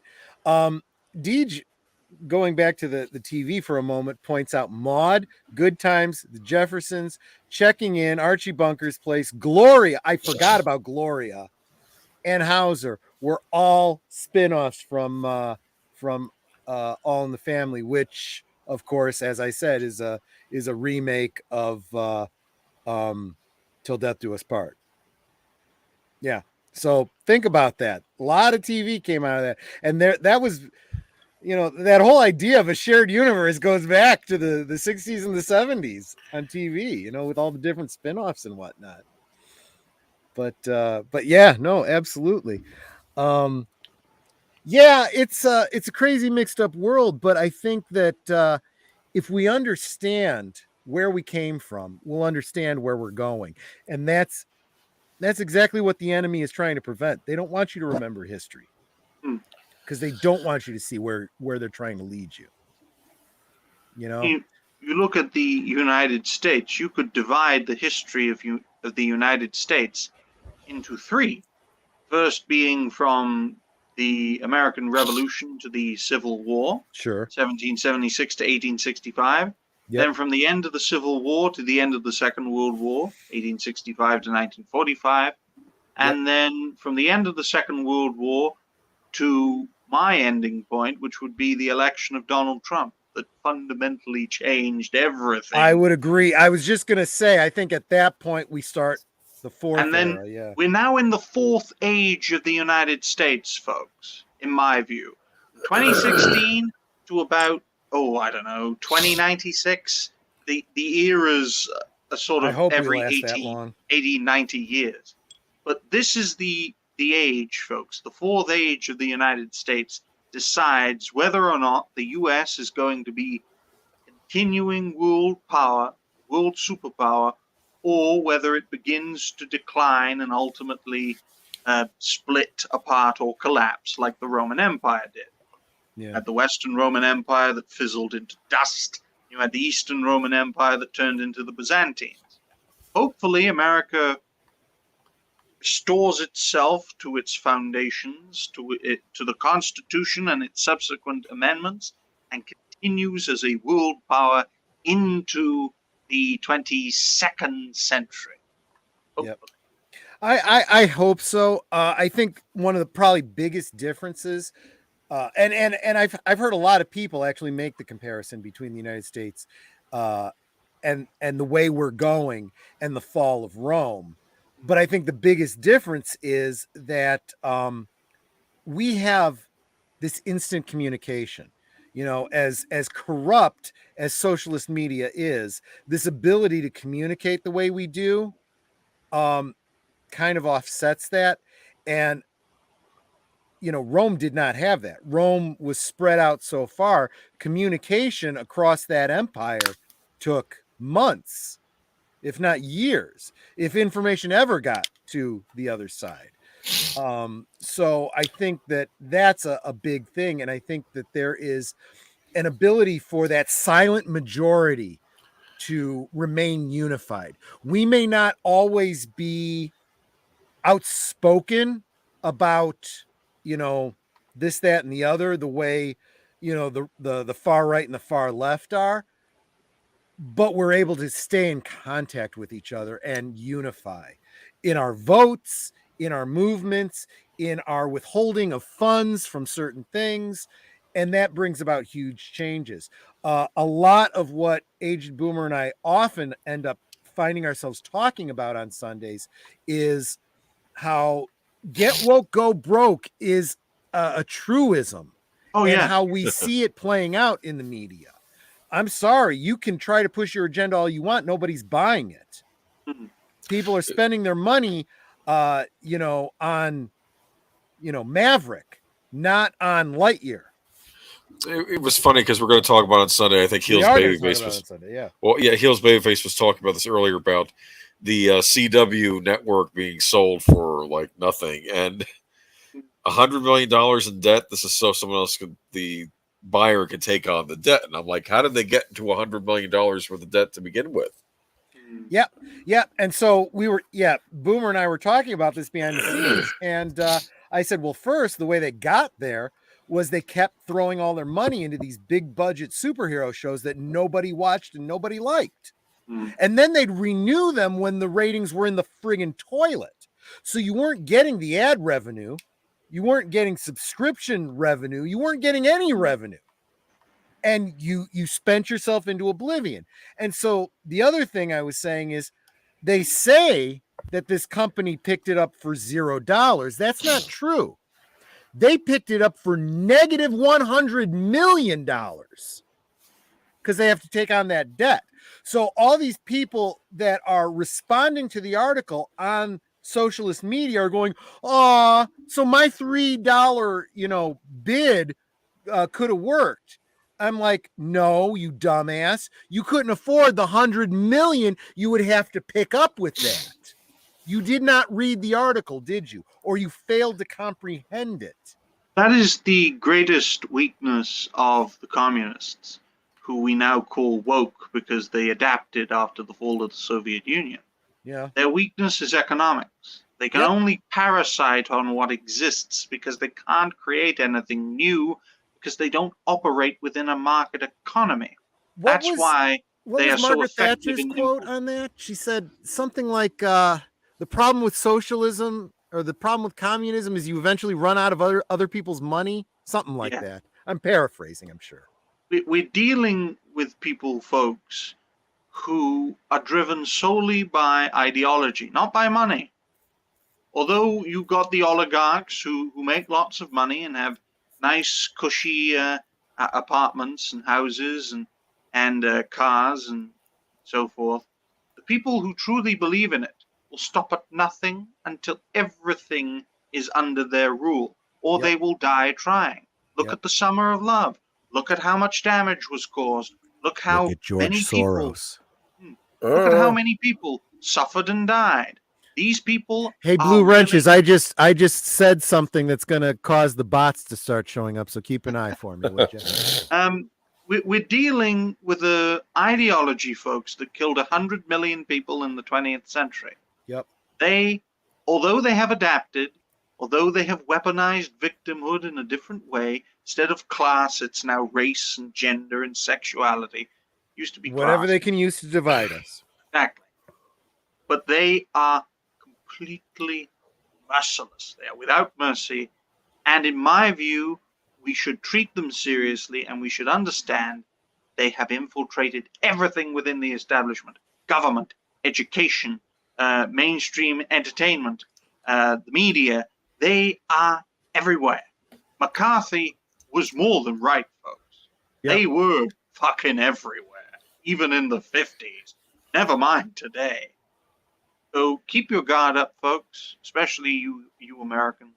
Keep your guard up. Defend your rights. Defend your life, liberty, and pursuit of happiness. It's supposed to be private property, but slavery got in the way of that. Well, as we start to wind this down, let me take a lot of black pills and start bringing about some white pills for everybody. Maybe not so much for you, Ryan. You've got your own burdens to deal with over there in the UK, but United Kingdom is fucked. Yeah. I mean, I'm sorry, it's true. United States has a fighting chance, though. Exactly. And let me tell you what one of those big fighting. Well, we still have, in theory, we still have our vote, right? And I think some big things are going to be changing come November here.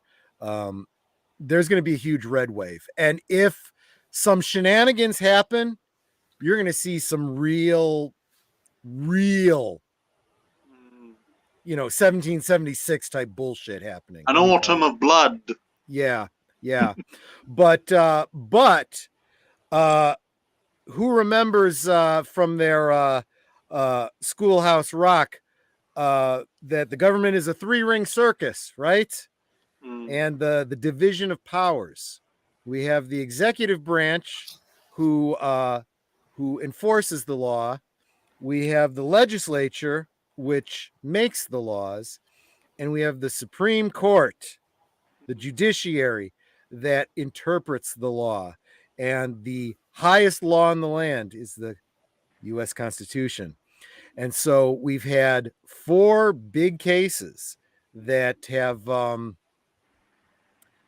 reestablished my faith in our Constitution and our judiciary, and by extension, our government, the past couple weeks. In no particular order, we have West Virginia, versus the Environmental Protection Agency, which was a huge one for saying, no, the Environmental Protection Agency is not a government in and of itself, and they don't get to determine what is considered to be a greenhouse gas.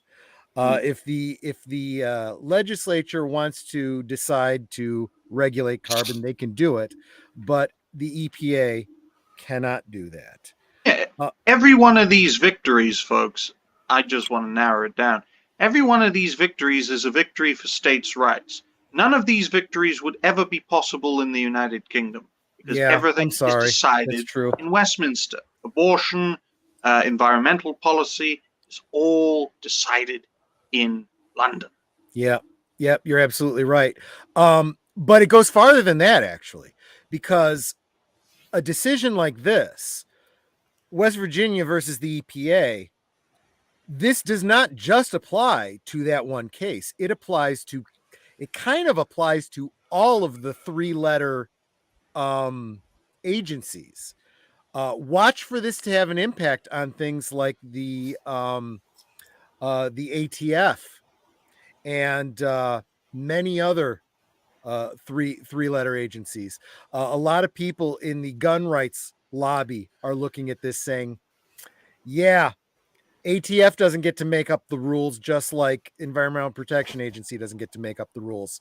So watch for a lot more cases to come to result in favor of Second Amendment rights using this EPA decision. The other one, speaking of Second Amendment, New York State Rifle and Pistol Association versus Bruin and the New York Police, right? This whole idea that, Biden said it. Biden said, well, the Second Amendment isn't absolute. And the Supreme Court said, we beg to differ. It means what it says. Shall not be infringed means shall not be infringed. If you don't like it, change the law. The Constitution gives you exactly what needs to happen to make an amendment. Okay? We decided to make an amendment making alcohol illegal for a period of time. How that got passed, I will never know. You know what, Ryan? It's a very interesting history that's worth looking into, and there's a lot of good YouTube videos about it. It's one of those things that a lot of things lined up perfectly to make it happen, but a lot of things lined up to bring it down as well. The Depression and organized crime. I could do a whole stream about that, and maybe I will one day. But yes, it's not easy to amend the Constitution, and there's a reason for it. Our founding fathers were far better educated than any of the dumb shit kids that are in this country today. Let me just say that. And of course, as contentious as it is, Dobbs, state health officer versus Jackson Women's Health Organization, which struck down Roe v. Wade, which basically gave the court the opportunity to say, the Roe court, made shit up, and SCOTUS is not supposed to do that. So we're going to strike that, take it back to your state. You decide in your own state about abortion. And if you don't like it, move to another friggin' state. And the last one I want to bring up is Kennedy versus the Bremerton School District, which allowed the coach to pray with whomever wanted to pray with him before a game. Because the idea of the separation of church and state applies to not creating a state-sponsored religion. It is not about the infringement thereof, which bears repeating. What is in the First Amendment? Congress shall not make no law representing an establishment of religion. Okay, fine. or prohibiting the free exercise thereof, or abridging the freedom of speech, of the press, or the right of the people to peacefully assemble and to petition the government for redress of grievances. Watch for that last portion to come up whenever the people in the January 6th stockades get their day in court.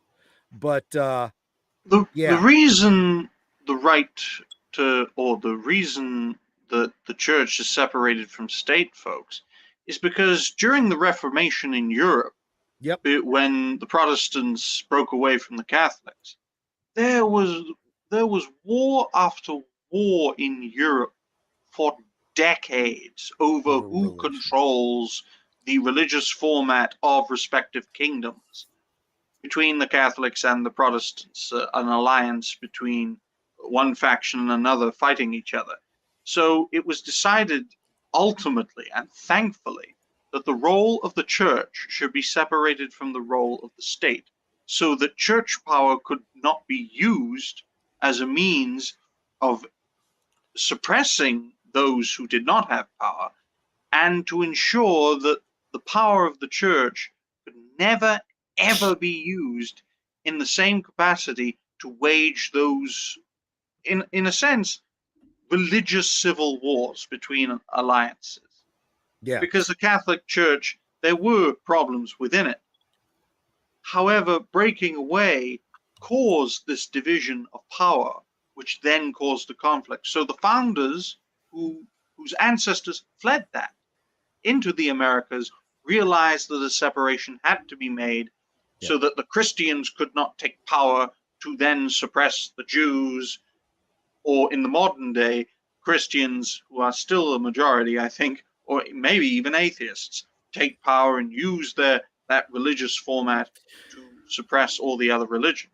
You're exactly right. And that's where that first clause comes from. Shall make no law representing the establishment of religion. That's fine.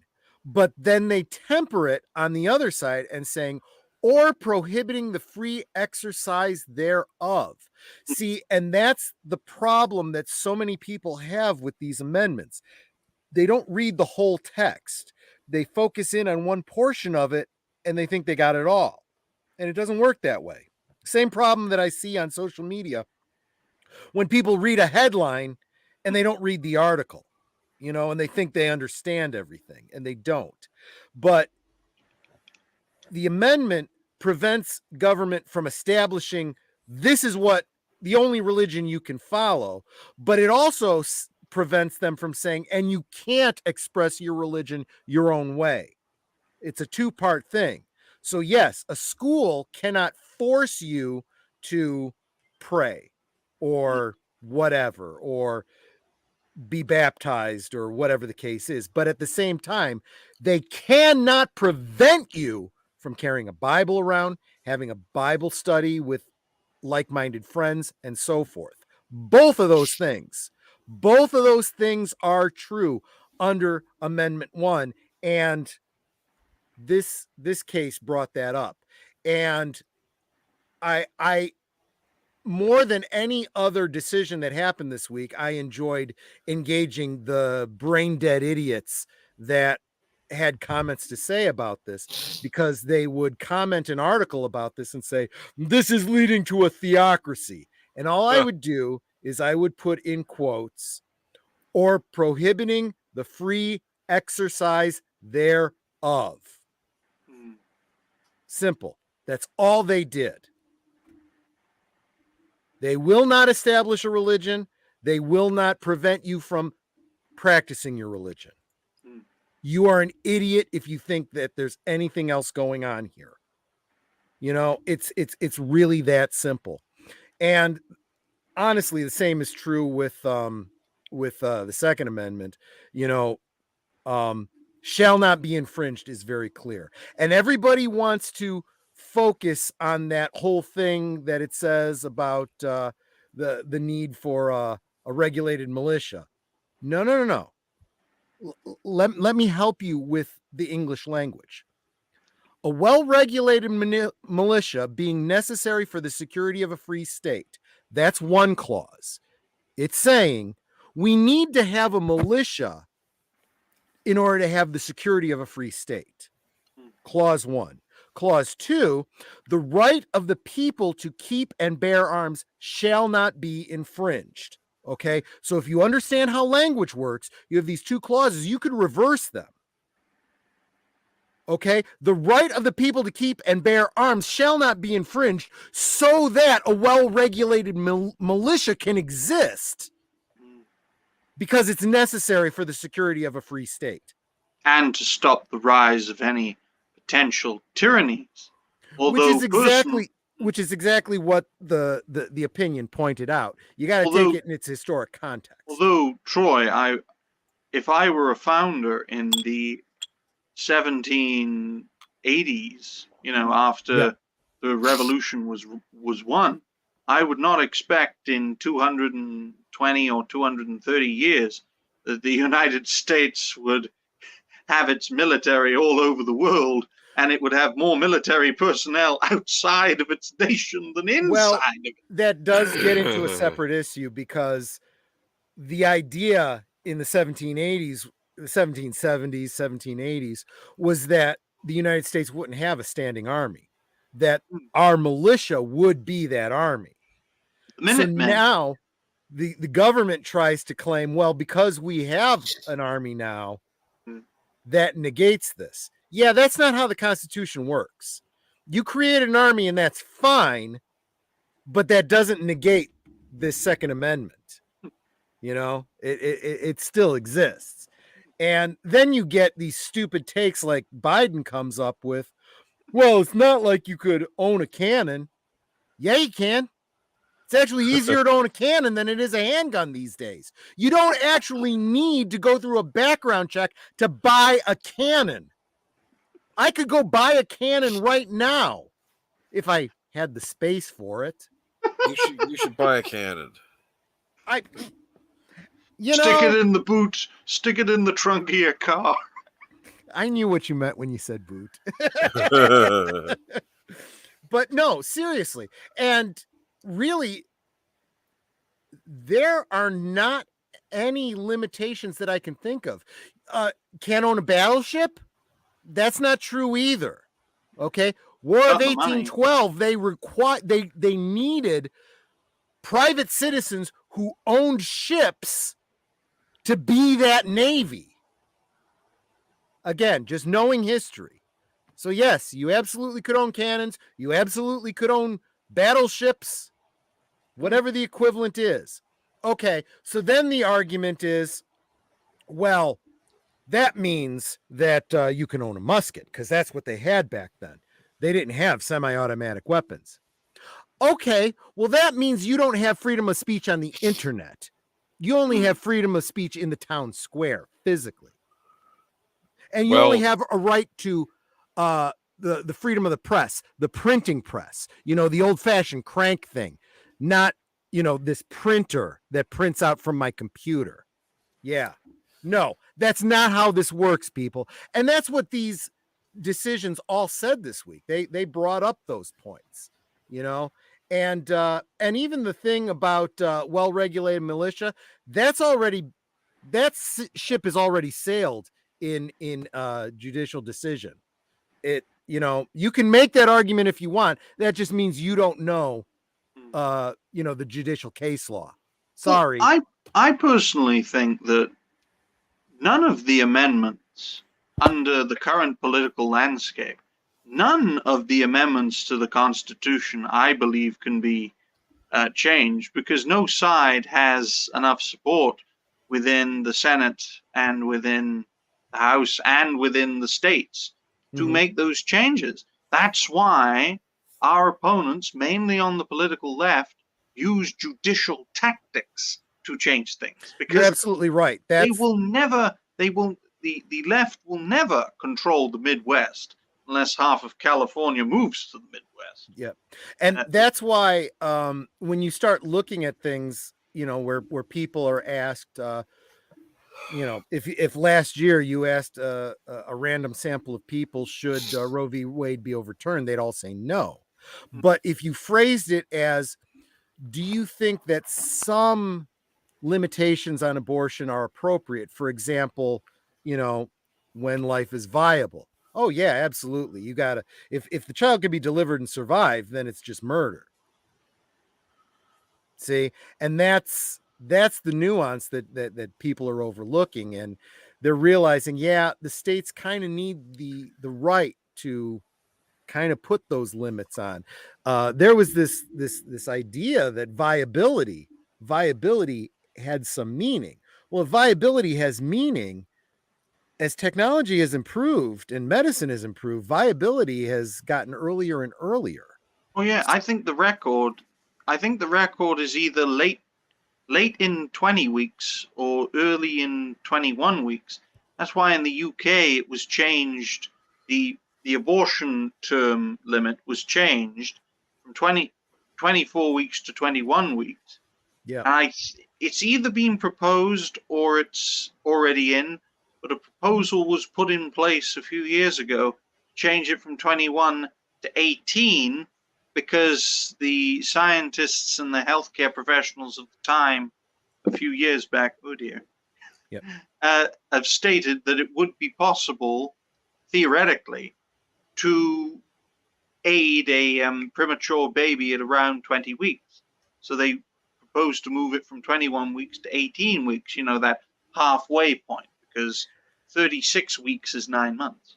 Yeah, So and think about this. Take it out to its logical conclusion. 100, 200 years from now, it might be entirely possible to forego the woman altogether and use an artificial womb. Like Brave New World. Yeah. So, what it comes down to is it's this very narrow tunnel vision, right? I don't want you to take away my right to choose. You know what? By the time you got to this point, you've passed up so many choices. There eventually comes a point where you have to live with your choices. Okay. You had the right to say no. You could have not had sex. You could have kept those knees together. You could have told him to put on a condom or he doesn't get in. You could have been on the pill. You've had the pill since the 70s. You could have done that if you wanted to. You could, if you really want to, you can go have a tubal ligation so you can't even get pregnant. Okay? So you've got all these choices that you bypassed before you got pregnant. Now you're pregnant and you want to kill it. Okay? Someone else that's smarter than me, Tim Pool, brought up that there was a case, the Lacey Peterson case, where the husband killed the wife, but he was charged with 2 counts of murder because she was pregnant at the time. How is that legally compatible with the idea of abortion?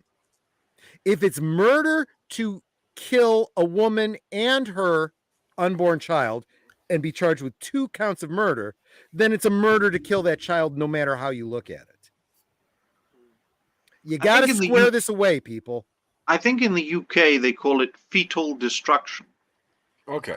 So when you kill a pregnant woman, it's a charge of murder and fetal destruction. That's interesting. So potential life instead of life. Okay. So you're charged with killing a person and a potential person. At least I can respect 1.5 murders instead of At least I can respect the logical consistency there. You can't have it both ways under the law here. It just doesn't. Well, actually, I would argue you can't have it both ways there either, and you don't. You actually have a consistent law. We don't, and that is a legal problem. And I do see that as being something that someone will exploit at some point in time. I personally think, Troy, in regards to abortion, it will never be outlawed in the United Kingdom. In fact, it's very interesting because abortion was legalized in the UK in 1967. Okay. Except in Northern Ireland, because the Northern Irish people, because of Irish traditions, said no to it, and they disobeyed the law. In fact, the British government was so concerned because of the Ulster Unionists because they were blowing people up, Irish separatists. Right. The British government decided that abortion is still illegal in Northern Ireland up until the late 2000s when it was legalized. And then it was informally legalized in the late 2000s, but it wasn't officially legalized until 2019, when the power was taken away from Northern Ireland to make that decision and given back to the British government so they could change it, because everyone in the rest of the United Kingdom was kicking up a fuss. So someone brought up the whole thing about, the most radical extreme, a state that decides abortion is illegal 100%, regardless of reason, right? And the argument always comes up, what about the life of the mother? And I've been thinking about this. I haven't heard anyone else talk about this. I'm not saying that others haven't. I just haven't heard it. I could see somebody making, even in the most radical case, a state that does not allow abortion, even in the event of death of the mother, I could see an argument for it simply based on the Second Amendment, because you have a right to self-preservation, self-defense. Right. If you are going to die, you have a right to take someone else's life. Murder is illegal unless you're doing it to protect yourself or others. Then you have a self-defense defense. Yeah, I suppose that is correct. From my perspective, a person in the womb is that of potential life. And then when the life of they call them pregnant people nowadays. That was what I was going to say. The life of a pregnant woman compared to the potential life of a child. If the potential life is threatening the life, then self-preservation must be put into effect. But a potential life, in my view, has access to human rights, and it should not be exterminated for economic reasons, which is the vast majority of reason for abortions. Economics. Yep. Very tiny minority for cases of rape and incest, especially even in the United States with Alabama. Sweet home Alabama. You make a great point there. Actually, I do want to extrapolate on that. I've made this point with other people. We tend to hear this over and over again. They say, "Well, what about the case of rape and incest?" And I say, why do you separate those two? If it's not rape, then it's choice. See, I don't care if it's incest. If you have two consenting adults that choose an incestuous relationship that results in a pregnancy, you still made a choice. That's not rape. Well, my view is a byproduct of evil is not evil. Therefore, it should not be punished for that evil. There you go. The evil should be punished, not the creation of that evil. I agree with you. Now, rape is a moral and legal evil.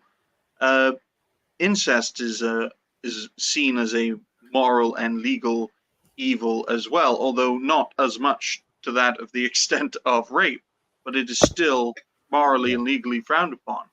But the byproduct of evil is not evil. See, this is where the libertarian in me comes out.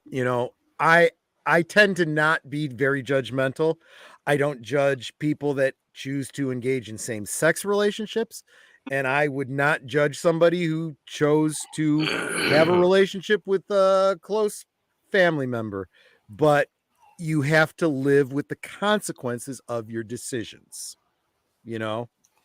Maybe don't have that baby, or do whatever you choose, but don't get pregnant and then murder it. That's what I'm saying. Well, in other news, folks, I'm using an Xbox One to stream this on a Kinect.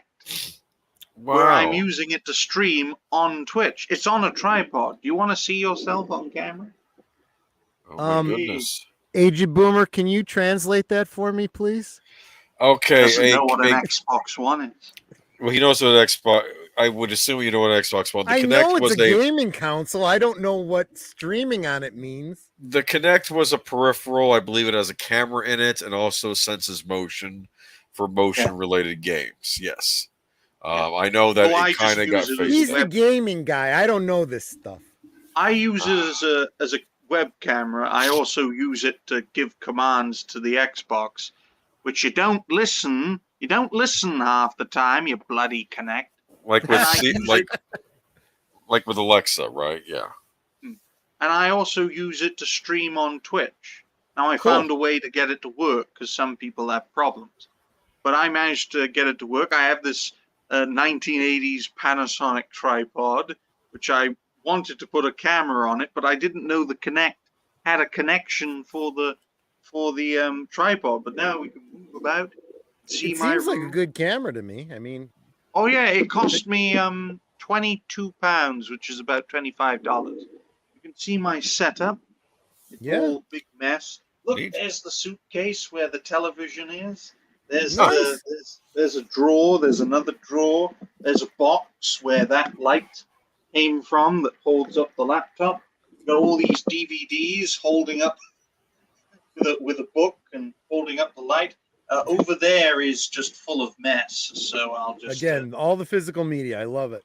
Oh, and best part, funniest part, folks, my curtains. I don't have curtains. Do you know what I use as a curtain? Bed and mattress. Oh yeah, why not? Oh. Yeah, we had because this used to be my room, but I moved into the other bedroom while my father moved into the living room because he has breathing problems, so he's the bed there, so he doesn't move much. Let me try and get this to work. Oh no, wrong way. I had been wanting to ask you, is that a green screen behind you? And yes, the green screen doesn't work when I'm streaming using the Xbox, but it does work when I'm streaming on the Chromebook, which I'm using to watch on the stream. I got Problem is, though, the Chromebook camera, which I use for videos, isn't as good a quality as this Kinect. This Kinect is from 2013, 2014. This Chromebook, I think, is from 2012. I guess they don't make them like they used to. But yeah, I have a green screen too. I just never been able to, get around to figuring out how I wanted to set it up to use it. So I don't know. You could be on a spaceship on that green screen. I have seriously considered, I even have a background where I could have like the bridge of a Klingon ship, but I haven't gotten around to it yet. Maybe one day. But anyway, yeah. So yeah, what do you have coming up in the next say week or so, Ryan? Well, Troy, I gotta tell you, sometimes I can make as many as 6-7 videos a day. Oh, I know. I make loads of videos, folks. Thankfully, live streaming appearances reduce the amount of videos I make. But yes, over the next week, I will be making about 30 videos, at least 30. Most of them will be suggestions, but some of them will be rising stars, such as Jedi Bill, who really does deserve it. But apart from that, I think I have a few live streaming appearances on Saturday with Long Brain TV, 10 o'clock p.m. my time. Another live stream with Waka, as I like to call him, Waki Sashi's Tea House. I call him Waka because it's actually better in Japanese than Waki. Yeah. Waki means armpit. So I call him Waka. That will be at midday my time on Sunday, which will be 8 p.m. for him because he lives in Japan. But he doesn't look Japanese because he moved from the UK where I am to Japan. Oh, I see. Probably to get some anime bitches. Fair enough. Or he probably teaches them English, one of the two. They have KFC in Japan. Which is a good thing. Okay. We used to call it Kentucky Fried Chicken. Now we can't say full words. We got to make it acronyms. Well, I always thought there was the urban legend of how they don't really use real chickens. It's some That's bull. genetic creature they grew. What? That's No. bull. That was just rebranding. Real quick, I want to say hi to Matthew Flynn, the Gladiator of Kaon. Matthew Flynn is well, he's from the UK too. So he's over there in England right now. So he's in the same time zone as you. So Jesus Christ, why are you awake? Exactly. I was just thinking the same thing.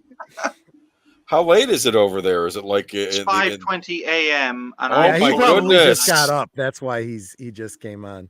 Oh, okay. But anyway, so that's the weekend. What do you got for the rest of the week then? Just you got some other Rising Star videos planned? Oh yes, the plan. I'm prioritizing suggestion videos because I do have a backlog of them. There's another blooper. There you go. But yeah, mainly it's suggestion videos and Rising Stars. I used to do a lot of my thoughts, but they've been on the decline because of all the suggestion videos, which is good. But yeah, keep on going. Hopefully keep on growing. Hopefully I can get to 700 subscribers by the end of July. Cool. I think I'm pushing that a bit too much. I don't think I'll gain 84 subscribers in a month. It's usually 65. But yeah, keep on going, keep on growing, keep making videos, and hopefully I get to 1,000 by the first anniversary of my second run on YouTube, which will be on October the 28th, 2022.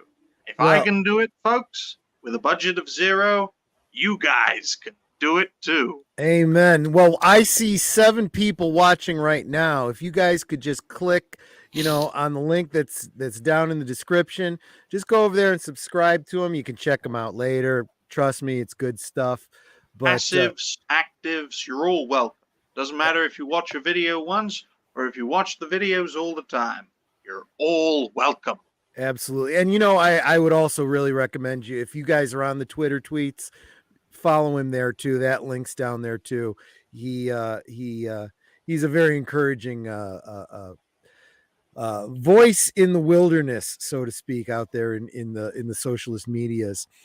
I'm subscribed and I'm following.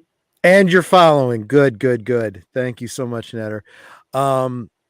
Yeah, I mean, we definitely want to get you there. And for those of you, I'm pretty sure everybody that's in my peanut gallery is already subscribed to Deleted Scenes. But if you haven't, please do so, because we want to get him to 100 so that he can customize his channel name so that he doesn't have that just weird bunch of characters at the end. It's a lot easier to just, @deleted_scenes. So yeah, do that for us this week. Well, so tomorrow night over on Big Al Presents, he and Netter's Network will be presenting a rewatch of Gone with the Wind at a special time. We're going to be an hour early because it's a particularly long film. So make sure you get over there. I will carry the film as a simulcast on Cosme so that you can watch along with us if you don't have your own physical media. But you should own physical media. That's Saturday. Sunday, over on this guy's channel. What are we doing, Agent Boomer? We're doing Geeky Geezers. Yay! Sorry, I'm a bit tired too. Want to give us a sneaky peek? What am I going to be putting in the notes for you? Well, we're going to be talking about how Ms. Pac-Man is no longer Ms. Pac-Man. She's Pac-Mom because of a rights dispute. More fun goings-ons with Ezra Miller. And of course, he's the gift that keeps on giving to YouTubers. Oh, I'm trying to think what else. Like a crazy Boy George. Huh, yeah. I mean, Boy George had nothing on this kid. I mean, Boy George, when I really think about the things that he did, pretty tame by these days' standards. Yeah. CW, man, they're selling it. I can't. That's gonna be a fun conversation. You guys that like to hear me, go off and rant, tune in again tomorrow over on Age of Boomers channel. Of course, Sunday. link in the description there. Oh wait, it would be tomorrow. Yeah, you're right. Okay. Yep. And let's see what else. And Netter was on with Maria Tiantelli earlier today. Highly recommend you check that out and subscribe to Netter of Netter's Network. Her link is down below too. She's good people, good channel, and definitely deserving of some support as well. Go subscribe to Troy's wife. Yes, exactly. Yes. Let's see. Monday, Tuesday, Wednesday. Soundtracks with Birdman, Aged Boomer. Yeah, we'll see. Hopefully, something. We might do Mission Impossible. We might do Black Ray. I don't know. Just keep an eye out on his channel. I apologize. I was mistaken. It's actually 2 hours early. So 8 p.m. Eastern, 7 Central for Gone with the Wind. Thank you, Big Al. I bollocks that one.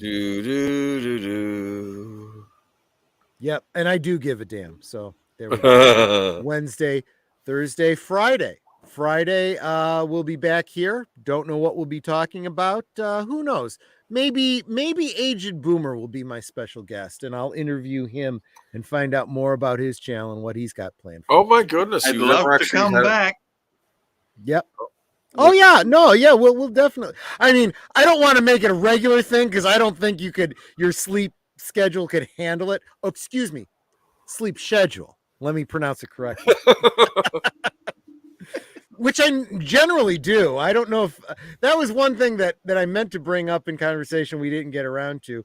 So I tend to do something that I haven't heard anyone else besides who's that kid that plays Jack Harkness? John Barrowman? Yes. Yeah. He has a tendency to speak with an American accent, but pronounce certain words with a British accent. So he'll say schedule, issue, tissue, estrogen. You know, he'll pronounce. Estrogen. Yeah, he'll pronounce certain words with a British accent. I do the same. Why? Well, because I'm an Anglophile, but I'm not going to affect a whole British accent. Although Netter falls into a British accent so easily. Her mother was she was a Lancashire lassie. She was from Lancashire, England, specifically a little town called Oldham. Yes. Do you know Fine Oldham? Place. Little tiny farming community. When she grew up there, I don't know what it is now, but I think it's a good sized town now. Is it really? Yeah. But she used to just say Lancashire because she figured no one would know Oldham. But then again, in the United States, who knew Lancashire? I did, but most people don't. I'm actually one of those goofballs that learned all the different regional accents and dialects because I've done the steampunk history reenacting, and I would do characters from different parts of England, and so I'd have to affect those accents. So that's why you threw me for such a loop when you said you were from Wales. I was like, I thought for sure I would recognize a Welsh accent, and I didn't. Well, you see, I'm apologies for extending your stream. No. You explained. I know you have a limited time, but to Welsh people I sound American. To Americans I sound Welsh, and to English people I sound English. Yeah. So what's weird is that I perceived you as English because I guess for an American, I have a fairly English ear for accents. So I guess that kind of actually makes sense when you put it that way. But yeah, I'm the white Stevie Wonder. Yeah. Oh, okay. I'm going to be super politically incorrect, right? Because let's face it, you can't listen to good music and not sing along. But when you sing along and you go, my sherry amore, you have to do this. Of and course. I'm not blind and I don't have a choice. I have to. It's just natural, You can't sing a Michael Jackson song without going hee hee hee and then doing the dance, right? I got I got a black pen here for the whiteboard.